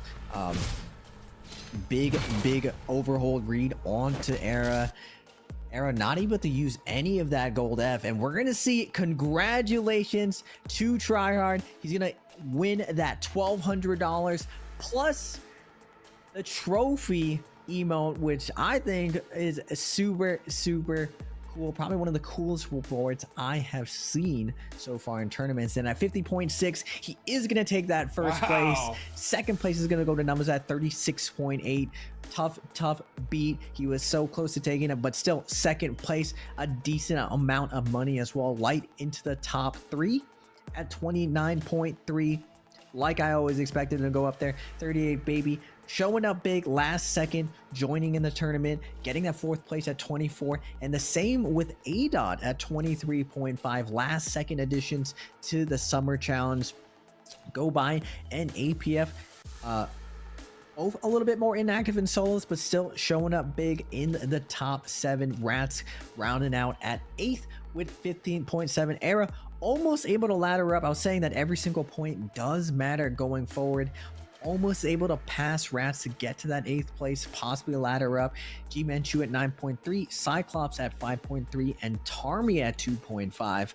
But exciting day, creatives. Yeah. Solos. I love to see. I wanted to be a little bit competitive, even though I'd love to try to just steamroll, easily get that win. I was hoping to see a Tarka, but it ends up being a really, really close battle today. Yeah, it was super close. I also want to speak a little bit about Light. I mean, Light had a rough games 1 through 3, and I mean last solo scrim as well. He went, like I mentioned earlier in the day, he went in a crazy run for game 6 for our last scrim. And I mean, again today we saw him how close he was in these games, getting that top 3, almost taking second place as well. He fully turned up in the halfway mark there for Light. So you know, having that momentum and being able to turn up and just a switch like that from one game to another, you know, that's very typical, to say the least, for sure, from Light Hypernova. Super unfortunate enough to not have the start that he wanted. Could have probably had a better outcome for himself, but needless to say, it was a crazy run. And Triad as well, we saw the differences he had compared to Numza. He played it a lot safer going into that second Realm of Yang. Decided not to get any aggressive outside of the Realm of Yang, or outside before that Realm of Yang. Goes inside the Realm of Yang. Did have Yang depletion timer. Cleanses. Gets these eliminations. Closes out strong compared to Numza. Was trying to get in the mix. Does get out with the Vermilion's Burst Might. So he had the upper hand to stay safe. Had the safety card to be able to do so. Unfortunately enough, he does fall there from Light. Light turning it up there. Alley-ooping like a D-Wade or LeBron for Char right there. But, you know, needless to say, it was a crazy amount of games. Crazy showcases here for the North American region. Charhard winning both Spring Challenge and Summer Challenge for the North American region. He did it back-to-back like Drake. I mean, what is next, Raven? What is next? Next is Summer Challenge Trios tomorrow. Yep. Now, there will be EU scrims as well in the morning for Trios finals, but tune in tomorrow. Big prize pool again. All the best North American Trios teams going to be duking out on this new tournament round, on these new rule sets. So it's going to be exciting stuff tomorrow. I will be competing myself tomorrow. So guys, tune in tomorrow. But for tonight, today, this morning, depending on where you are, that's going to be all for us. I was joined by the great creatives. Always a pleasure casting with you, brother. Thank you guys for watching. Stay safe out there. And that's all for us, folks.